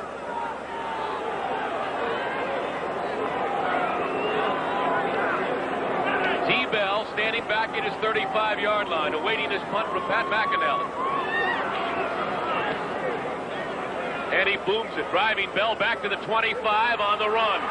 At the 30 and out of bounds at the 33-yard line. Chasing him out was Howie Koenig, number 59. So the Steelers have it back again. And let's see, Bradshaw is out there, so the leg problem is nothing serious. We'll see how he does in a moment. Some light beers don't list all their ingredients, but Natural Light lists what's in here. This less-filling beer has a fuller taste. It's all natural with lots of barley malt. You can call it barley malt, and you can call it grain, or you can call it choicest hops. That's why Natural Light's its name. Sure, if they added anything artificial, they wouldn't call it natural. Taste Natural Light. The difference is what we put in and don't put in. Here you are, Mr. Johnson. No. Now she can call me Johnson. The New Yorker has the best of everything that we know how to put together. It figures Chrysler engineers would be sold on the car they helped to design, but so are the people who own New Yorkers. Most put it in a class with Cadillac or Lincoln. But I've got news for you. It's sticker price more like an Olds 98 or Buick Electra. If you buy any car without considering Chrysler, that'll be too bad for both of us. Buy a New Yorker now at participating dealers. Get a $300 check direct from Chrysler. Let's pause briefly for station identification. This is the NBC television network. Your Steelers station, Channel 11, WIIC-TV, Pittsburgh. McAnally's last punt, 46 yards, 7 on the return. Sam Nover and Bob Crumpy in Pittsburgh with that score. The Steelers up by 14. Bradshaw going to work from his own 32-yard line. With a taped ankle.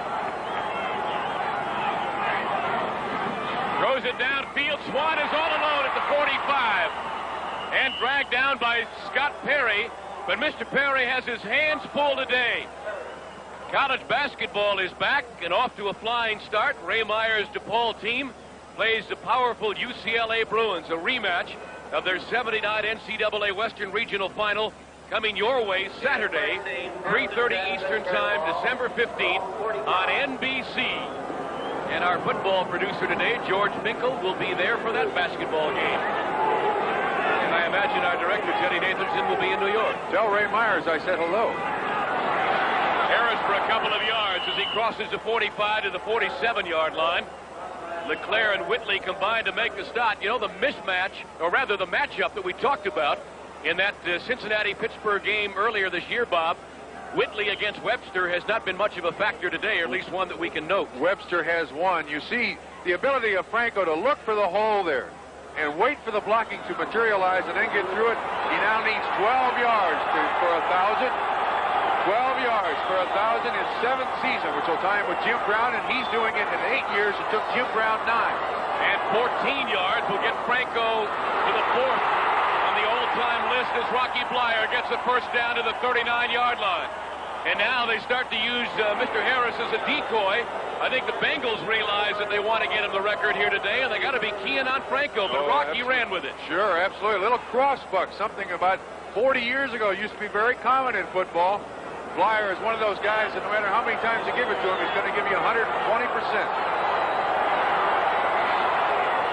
First down, Steelers at the Cincinnati 40-yard line. They lead by 14, trying to regain that 21-point lead. Here's Franco. Getting outside, 35. He's got it all! Franco Harris has just become the 4th leading rusher in the history of the National Football League. And he has gone over 1,000 yards for the 7th time in his magnificent career. Listen to this crowd.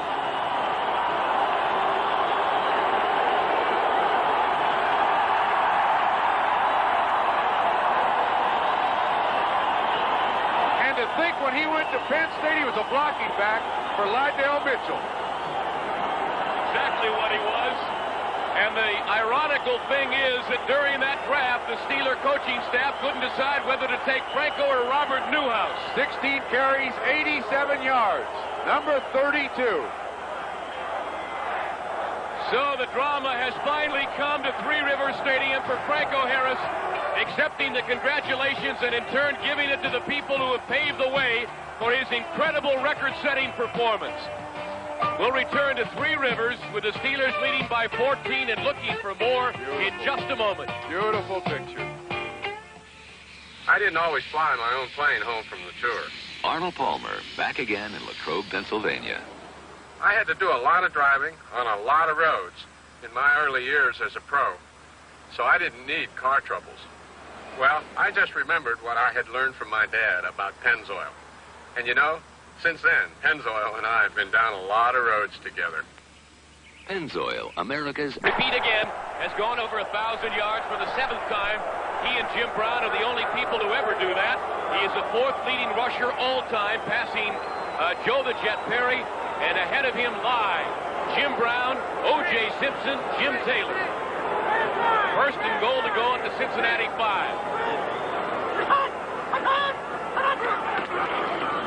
Franco again. Going to have to give back a yard or two on that one, Bob.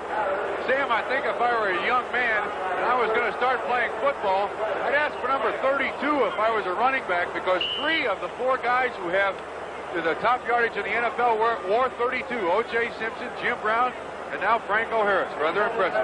Jim Taylor was 31. He was very close to it. He asked for 32, but it wasn't available when he got to Green Bay. Get the scores together, Robert, if you will, and we'll check them right after this play. 6-yard line.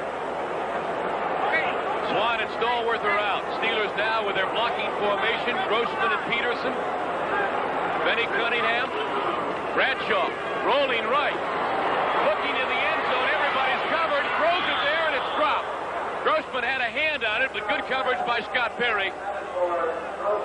So the Steelers, from a run formation, throw the football. Bobby, run the scores. There you are in Cleveland in the Snow Bowl. 7-7 third quarter. Scores remain the same since halftime. Chicago over Tampa Bay. Tampa Bay is still trying to win the NFC Central. The Jets over Baltimore 20-3 in the third. Philadelphia. They're going to win the NFC East 27, shutting out Detroit. One goal to go at the Cincinnati 6. Bradshaw with his receivers in there. Throws it. And a little high for Swann. The coverage from Cobb and Perry. And it's 4th down, and Matt Barr is trying to get the Steelers 3 points here.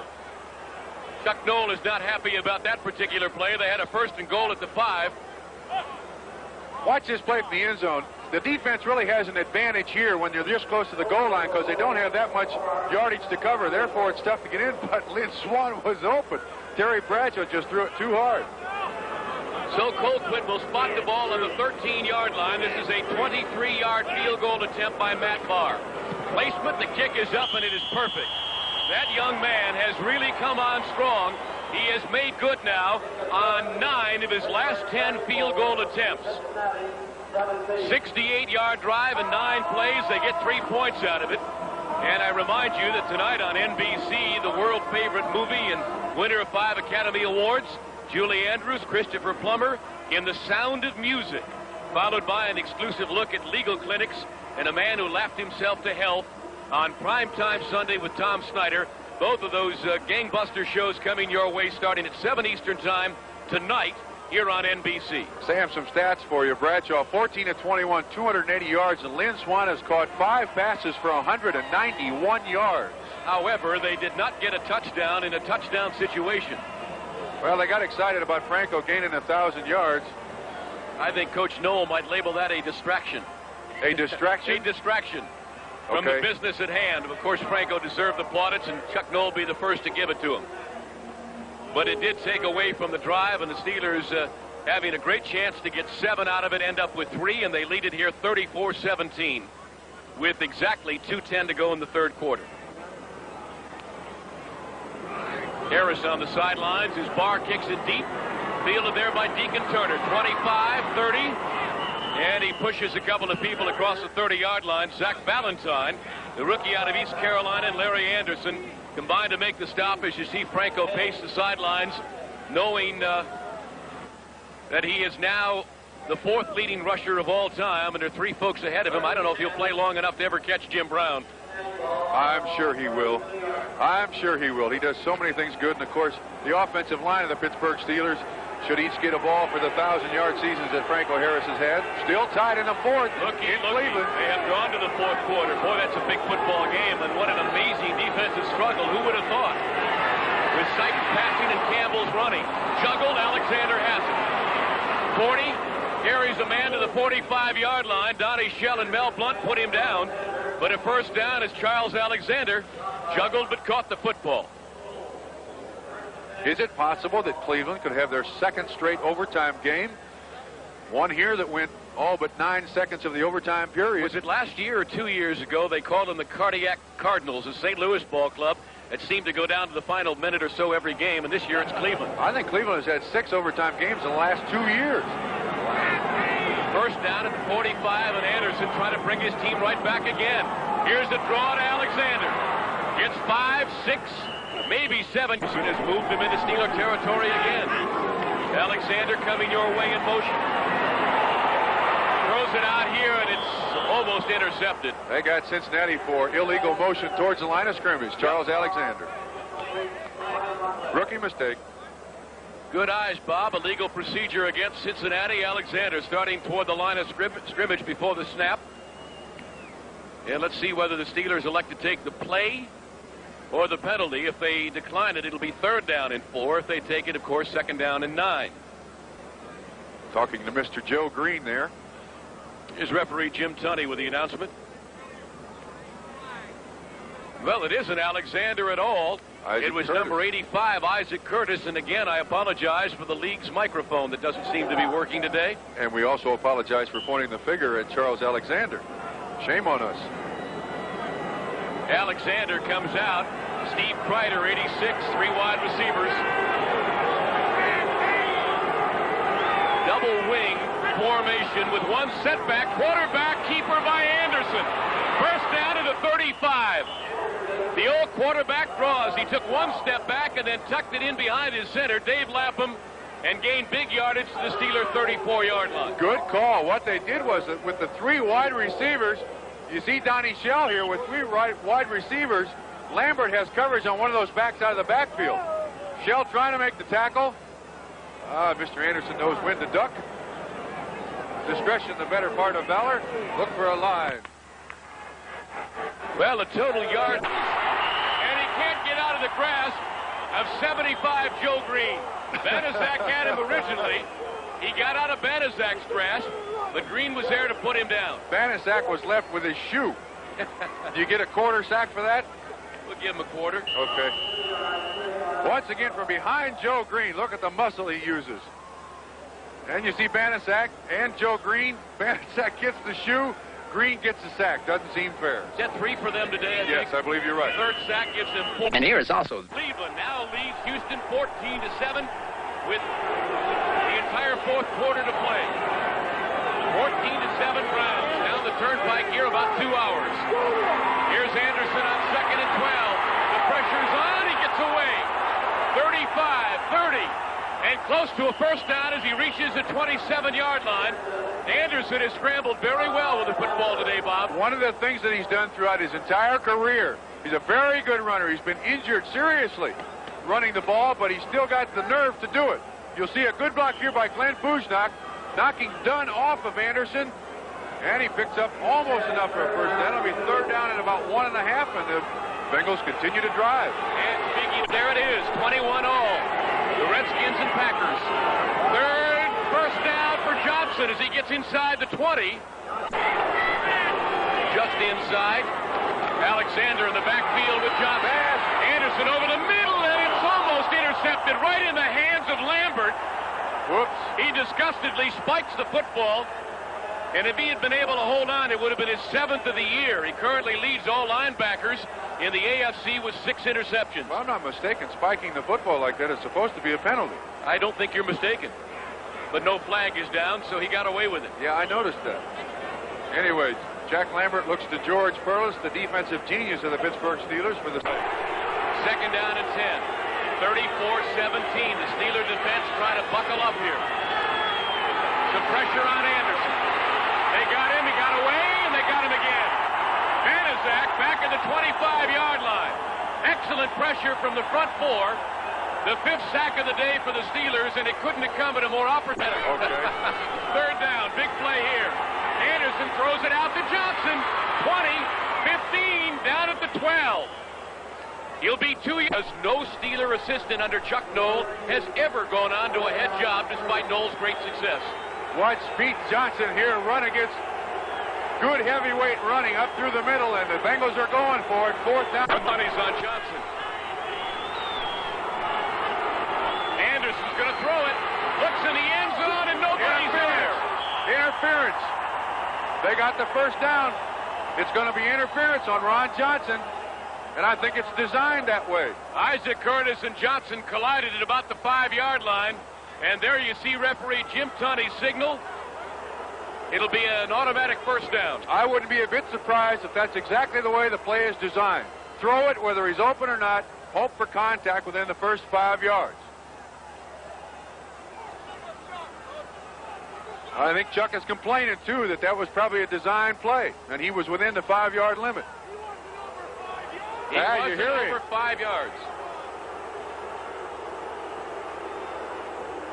Unfortunately, Chuck Noll's mic works better than Mr. Tunney's mic.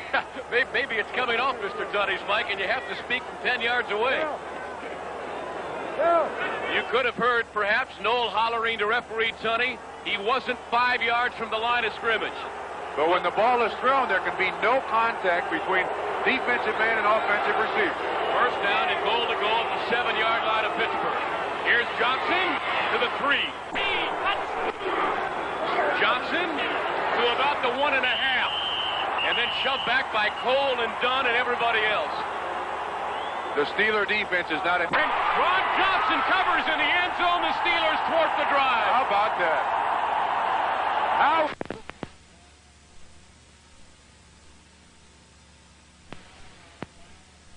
The Steelers hang in there and lead at 34-17.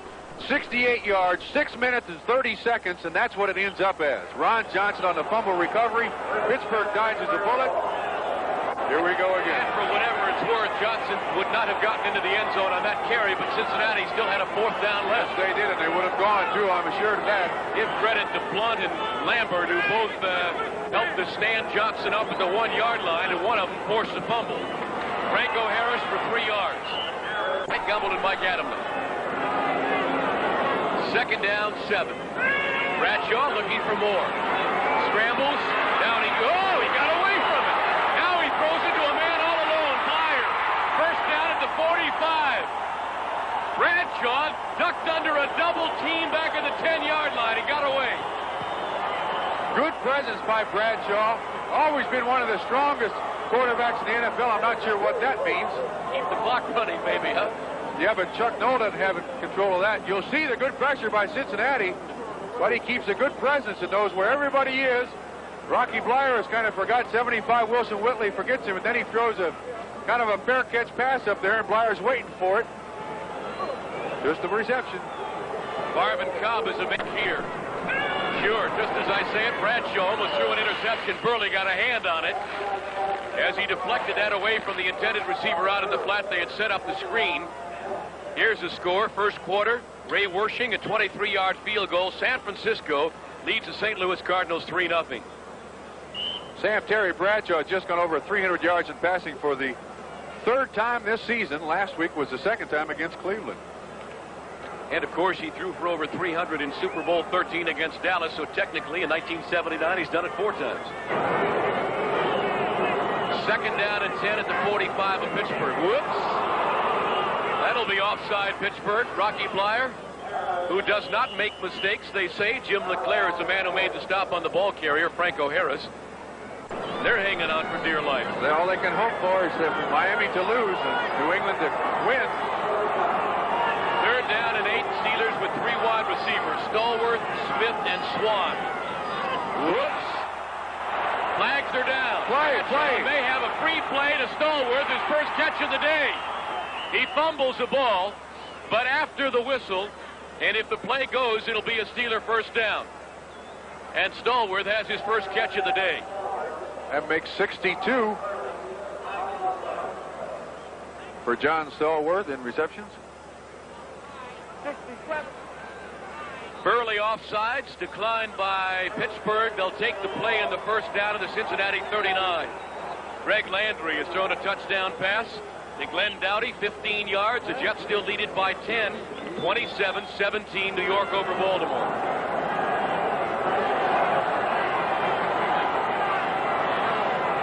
First down, Pittsburgh at the Cincinnati 39. They are on the move again. Bradshaw throws a quick pass, almost brought down by Swann with one hand. Scott Perry had the coverage on Lynn, who's had his greatest day ever as far as total yardage is concerned, receiving a football 198 yards. Not bad. So the clock stops with 8:29 to go here in the 4th quarter. The Steelers can really put the icing on the cake. Yeah, that would make Cincinnati score 3 touchdowns. Another great day putting the ball up for Bradshaw. He seems to really thrive on inclement weather. I think one of his best games ever was the AFC Championship game against Houston last year right here. Blyer, inside handoff to about the 35-yard line. Steelers getting cute with a 17-point lead. I don't quite understand that. Well, interesting that a team that is this far ahead, yeah, and also with the offensive power they have, go to a play like that. But what it does is it puts it in the films.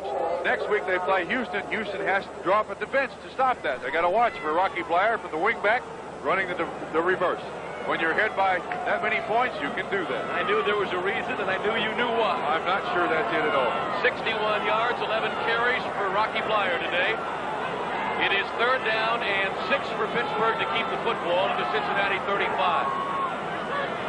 3 wide receivers again. Bradshaw steps up in the pocket, throws it over the middle to Smith, and too high again. When Bradshaw has missed today, and he has not missed that often, he has missed high. Great timing pass, though. Bradshaw threw that ball before Jim Smith and even turned around. He's mad at himself. If he had thrown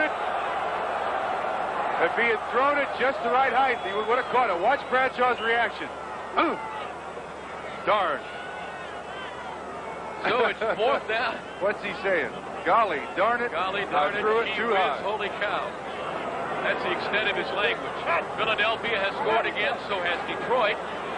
But the Eagles have a laugher today, and I bet Dallas is sweating. They got to play the Giants later on this afternoon. 4th down and 6, and the Steelers will go for the 1st down, or maybe more. Rubbing it in. Bradshaw stepping up in the pocket, throws it too high, but a great catch. Smith got high off the ground to make a great leaping catch in front of who else but Scott Perry, who has burned all day. Same exact formation, same exact play. Only this time, Terry Bradshaw just threw it about 2 feet lower, and Jim Smith could make the reception. Casey Bradshaw. Same exact play. Looks to the strong side, to the double receiver set, and right back to Jim Smith. He catches it this time. Now what does Bradshaw say? Now that's where I wanted it the last time. Yeah, he's 50% for that play. Nothing wrong. But I don't understand going for it on 4th down, rubbing it in here. Well, I don't think so. I think a punt would have been worthless, and it was out of Barr's field goal range. Even if they didn't get it, Cincinnati would have to go 65 yards. Bradshaw running from the 10, and down he goes very hard at the 9-yard line. And his offensive line mates are there to see that he's all right. Steve Corson hovering over him. Eddie Edwards made the stop. I'm not sure exactly what happened here. Everyone was kind of standing around. You see Bradshaw look downfield. It's not a design play.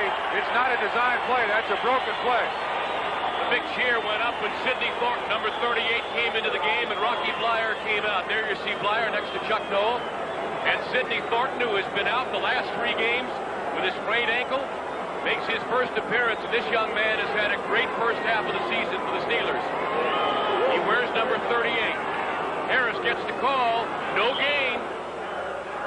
Fine tackle by Wilson Whitley, 75, right on the 10-yard line. The Browns continue to lead Houston 14-7, 4th quarter. And if Cleveland can win that game, they will go to 9-5 on the year. And it's funny, Sam, the people here in Pittsburgh is that they're tied with Houston, and they want to beat Houston for the AFC Central Division title. 3rd down and 8. Oh, Bradshaw falls down like Anderson did earlier. Right at the pitcher's mound. Ooh, and he's hurt, too. He is hurt. I'm sure we've got this one again, hopefully. This is right at the pitcher's mound, where John Candelaria makes his living. I think Bradshaw just fell on his elbow with some weight on it. I think you'll see him catch his foot in the insert for the pitcher's mound. Watch closely here. See if you can catch Bradshaw catching his foot in that pitcher's mound. No, he does it right from the start. It looks like Webster stepped on his foot a little bit, and then Webster backs over him. And then Ross Browner falls on him. There's a field goal attempt by Matt Barr. 32-yarder. It's good.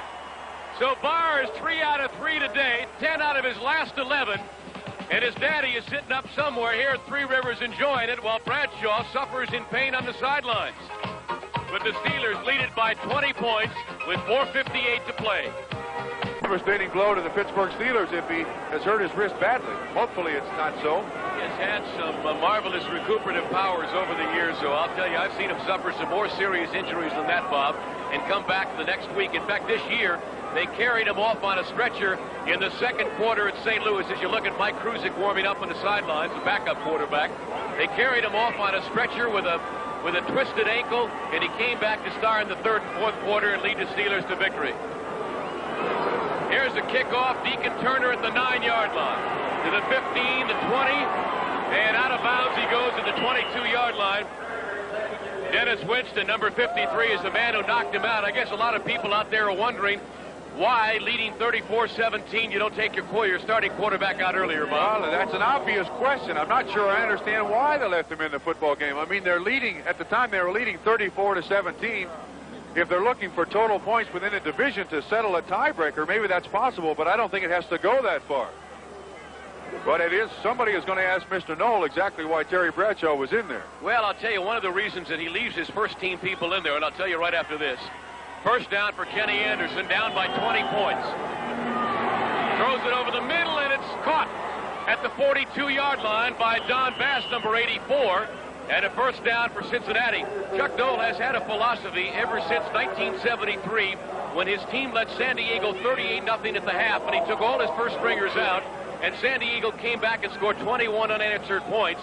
That when you take your first-team people out, it's like, hey, we've won the game and everybody can rest on their laurels, and invariably you give up a lot of points. So he doesn't like to do that. Well, now, wait a minute. There's a difference between taking all your first-string people out and taking your starting quarterback Well, out. I think he says when you take your starting quarterback out, it's like waving a flag. We've won the game. We don't need our star anymore. Well, there is only 4:04 left. I would agree with him at this point. Pete Johnson in the flat out of bounds at the 45-yard line. He's going off. Bradshaw is now leaving the football field, as you can see there. And we'll head to the Steeler dressing room with under 4 minutes to play in regulation time. His right wrist, and they can ill afford to have Terry Bradshaw hurt this week. Next week they play Houston. 339 yards today. They need him desperately. Dick Hoke is the offensive backfield coach. He just had a word with him as he passed him on the sidelines. Another very impressive statistical day for Terry Bradshaw.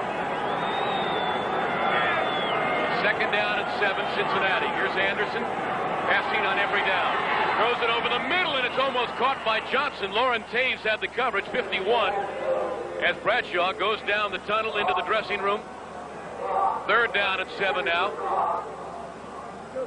Jimmy Corbett seeing some action. He is a familiar name to Pittsburgh fans because he played his college ball at the University of Pittsburgh, now in his third year at 6'4", 217. Where's number 81? Suffered a separated shoulder earlier in the season, was on the injured reserve for several weeks. There's Mike Kruzik. He will be the next quarterback for the Pittsburgh Steelers. From the 45-yard line, Cincinnati trailing 37-17. Anderson has all day, throws it out here. It's caught by Corbett for the first down at the 45, and it takes 2 or 3 people to bring him down. And Corbett and Johnson squaring off. Bradshaw, the report is, will have some x-rays taken on that injured right wrist. And if we get a report, and I doubt if we will, before the end of this game, we'll pass it along to you.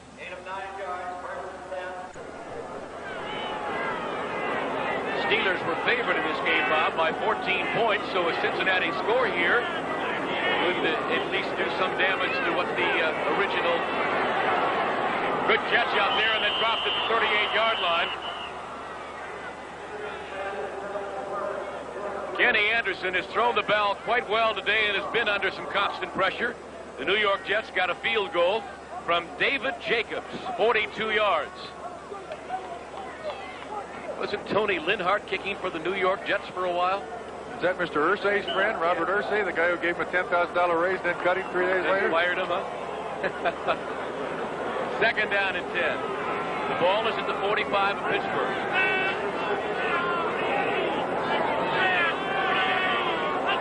Under 3 minutes to play now. Anderson lost a high one, and it was intended for Don Bass, and he threw it for Bass, although Bass may have run the wrong pattern because Mel Blount was the closest to the football. Bryant Gumbel and Mike Adamle gathering scores and highlights of all the games around the National Football League. We'll have the finals for you that are available and the partials on the others. NFL Report follows our broadcast as you look at Homer Rice, the Cincinnati coach. Sam, the report out of Cleveland is 2 minutes to go in the ball game. Houston is on their own 42, trailing Cleveland 14-7. 3 wide receivers. Deacon Turner is out on third down and 10. Ryder 86, Curtis 85, Bass 84. And the lone setback is Pete Johnson. Steelers trying to get some pressure. Now they chase Anderson. Throws it out here. It's caught by Ross. And down he goes as he reaches the 32-yard line. And another Cincinnati first down, so they keep the football again. Sam, that's 248 yards passing for the Cincinnati Bengals and 114 rushing. That's not bad against the defense that is very highly touted coming into this football game. So the Bengals have played very well on offense. Well, I repeat what I said earlier, Bob. 82 points the Steeler defense has given up now in the last 3 football games, not counting this drive that they should push one across. And I guess they have to be a little bit concerned heading into the playoffs giving up that many points. I would imagine so, yes. Of course, they do have the #1 offense in the National Football League, which helps. Alexander breaks tackles to the 25. As we head down to the 2-minute mark, 2:37, 2:36 to go in regulation time. And here's another score. Buffalo has gotten a field goal from Nick Mickelmeyer to close the Denver lead to 3 late in the 4th quarter. It's 16-13. Denver, Mickelmeyer's field goal, 32 yards. So Buffalo trying to cause some consternation for Denver here. They're fighting for their very lives to make the playoffs. 2nd down, 3. Anderson rolling left. Throws it out here, and it's caught. Ross again at the 15-yard line. And out of bounds to stop the clock. Well, NBC Sports World salutes the champions of 1979. We'll review the many magic moments with an exciting look at the year's major events, from Swan Super Bowl to Star Jewel Series and more. Don't miss Super Year 79, the salute to the champions, coming your way Saturday, December 22nd, 4 o'clock Eastern Time on NBC Sports World. Subtitle Sports in Pittsburgh. It looks that way, doesn't it? Well, there were some other great accomplishments in 79. Of course, Pittsburgh had its share. First down at the 15-yard line. Deacon Turner in the backfield. A fly pattern to Curtis, and he turned the wrong way, never looked in time, although he was badly underthrown by Anderson. So the clock is stopped as we've reached the 2-minute warning. Cincinnati trying to make it more respectable. They trail by 20. The Steelers now will go to 11-3, but we'll see what happens with the score in a moment. In Pittsburgh, Barney McGinley and Tim Fogarty are spotters, and the statistician George Jordan. Up there by Lambert and J.T. Thomas. As he comes shy of the 5-yard line, it'll be 3rd down at about 1. Cincinnati with just 1 timeout remaining. Well, I don't want to be accused of being a homer, but I got to congratulate, with the exception of a couple of people who really got beat on fast. They played the Pittsburgh Steelers pretty much even. Hey, and I'm proud of it. I think you're right. You have reason to be. 3rd down and 1. 6 away from a touchdown. Johnson dives into the pile. He may have touched the 5-yard line, and he had to get there at least. They may bring the sticks out for a measurement on 3rd down and 1. As they unpile, from the bottom is Lauren Taves, 51. And Joe Green, 75, who's still playing football like he did when he came here some 10 years ago. In his 11th year out of North Texas State at 6'4", 260, and the unquestioned inspirational leader of this football team. Yeah, but he makes a lot better commercials now than he used to. Isn't that a great one for that soft drink company? Yes, absolutely. Marvelous. One of the best I've ever seen. Does us ex-jocks or jocks proud. Oh, he's a marvelous guy, too. Johnson and Turner in the backfield on 4th down. Johnson! Yeah, he got it. Great second effort by Pete as he spun out of the grasp of the first tackler and reached the 4.5-yard line. And that's about all he had to do. Just enough. 35-34. The clock continues to run. Now they stop it with their last timeout. That's a close look. You see Dwight White, 78. You see Jack Lambert, 58. Dwayne Woodruff, 49. And he still makes enough for the first down. So 33 seconds away from the end of this one. The only question is, will it be 37-17 when we're done, or 37-24? We'll return with the gentle giant together. I think they had Joe Green in mind. You think so? Yep. 1:13 left in Cleveland. Houston on the Cleveland 38 with 1 timeout left. And it could be another overtime here. Cleveland leading that game 14-7. Here it's 37-17. It is first down and goal to go at the Steeler 4.5-yard line. Anderson looking right. Throws it back to the middle, and it's almost intercepted. J.T. Thomas broke up the pass intended for Jim Corbett. As Anderson looked right and then came back with a pass right over the middle. And it stopped the clock with 28 seconds to go. Well, it would be nice for Cincinnati to get that one last touchdown. Here you see Kenny. This is a screen play to the outside.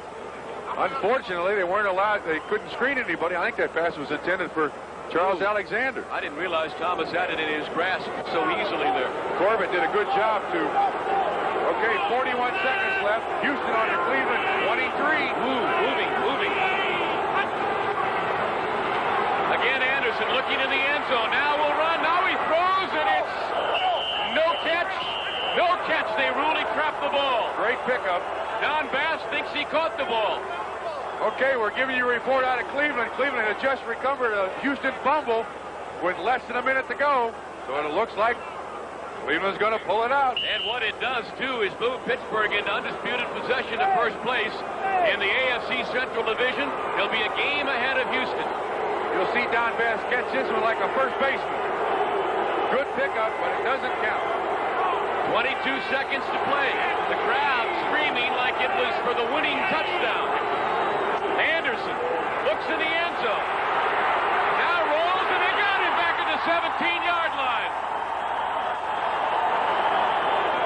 White 78.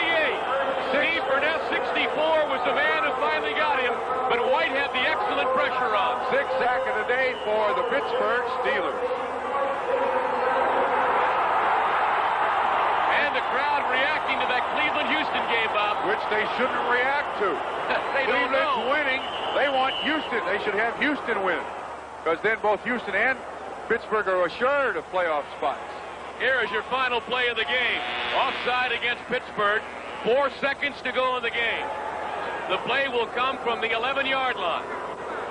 Cincinnati, obviously, will try to put it in the end zone. The Steelers lead by 20. They were 14-point favorites coming in. 4 seconds to go at the 11-yard line as you look at referee Jim Zunny. Final score, Cleveland 14, Houston 7 in Cleveland. Congratulations to Sam Rutigliano for getting his team back up after a dramatic loss here in Pittsburgh last Sunday. Quick pop, incomplete, and that should do it. Time has expired on the clock. And the Pittsburgh Steelers leave the field at Three Rivers Stadium in undisputed possession of first place in the AFC Central Division. And as you look at the team leaving the field, take a look at Jack Lambert, a young man who has played with a partial shoulder separation for most of the year. It's also interesting that while the football game is on, there's a lot of hatred between the players. But when the game is over, they're friends, and that's the way it should be. Well, I think, Bob, you really hit the nail on the head earlier in this football game when you said the Cincinnati Bengals, who had every right to quit at halftime when they were down by 14 points, came back, made it exciting, narrowed the Steeler lead to 7, and were threatening to do some damage. And they hung in there till the end. Even that final drive was just trying to get 7 on the board. I think Cincinnati ought to make a tape of this football game and send it to Bob Young in St. Louis. The guy who said that they quit late in the game, huh? I'm very proud of them. They have very little to look forward to for the rest of this season. They got now 2 games to go.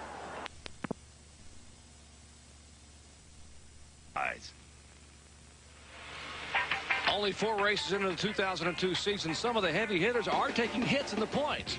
Travis Quappo was on his way to a top 10 finish at Daytona when the big one landed him in 20th. He rebounded with 2 consecutive top 10s, but gear problems at Gateway produced his worst finish and knocked the Cat Rental team out of the top 10 in points. Early championship favorite Robert Presley looked to dominate, winning his first Truck Series start at Daytona. However, Martinsville proved that no driver is immune to trouble. Contact with teammate Bill Lester resulted in an unscheduled pit stop, forcing him to fight for a 14th place finish. Gateway saw bad luck get worse as gear problems drove the number 18 to the garage area and a season-low 5th in the points. Ted Musgrave has continued his roller coaster season from a year ago. After a win at Darlington, he looked to make it 2 in a row at Martinsville until contact with a lap truck sent him spinning into the wall. Gateway's gremlins caused the number 1 to drop a cylinder, putting Tenacious Ted a lap down. Only bonus points have kept him second in the championship chase. And some of the title contenders still struggling here. Robert Presley, his last 2 starts have been 14th and 31st at Martinsville and Gateway, and he is struggling here today. He is being shown in 22nd position. Amy, what all is going on? Well, when the strategy didn't work to get the 5 extra points, extra bonus points that first time around, and there was a lot of adjustments they made on that first stop. They've decided we are way back in the pack. Let's try to make this truck right. They've stopped twice since then, adding rubbers all the way around the truck to help improve it. And also, Robert's seat is extremely hot, and he says that his butt's burning. So they added some type of hose to kind of blow some air in and blow it down onto the seat. So they've had 2 stops since their first 3 total for that 18 Dodge. Now, you can have a truck that doesn't handle, but obviously if you're behind it's a little warm, that's tough. It's hard to believe how hot those seats can get. They can get very. Let's check in with Ray.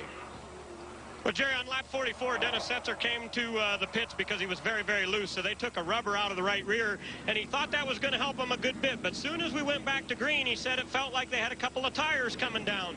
So they pitted on lap 55, and they put the same tires back on the truck that they had started the race with.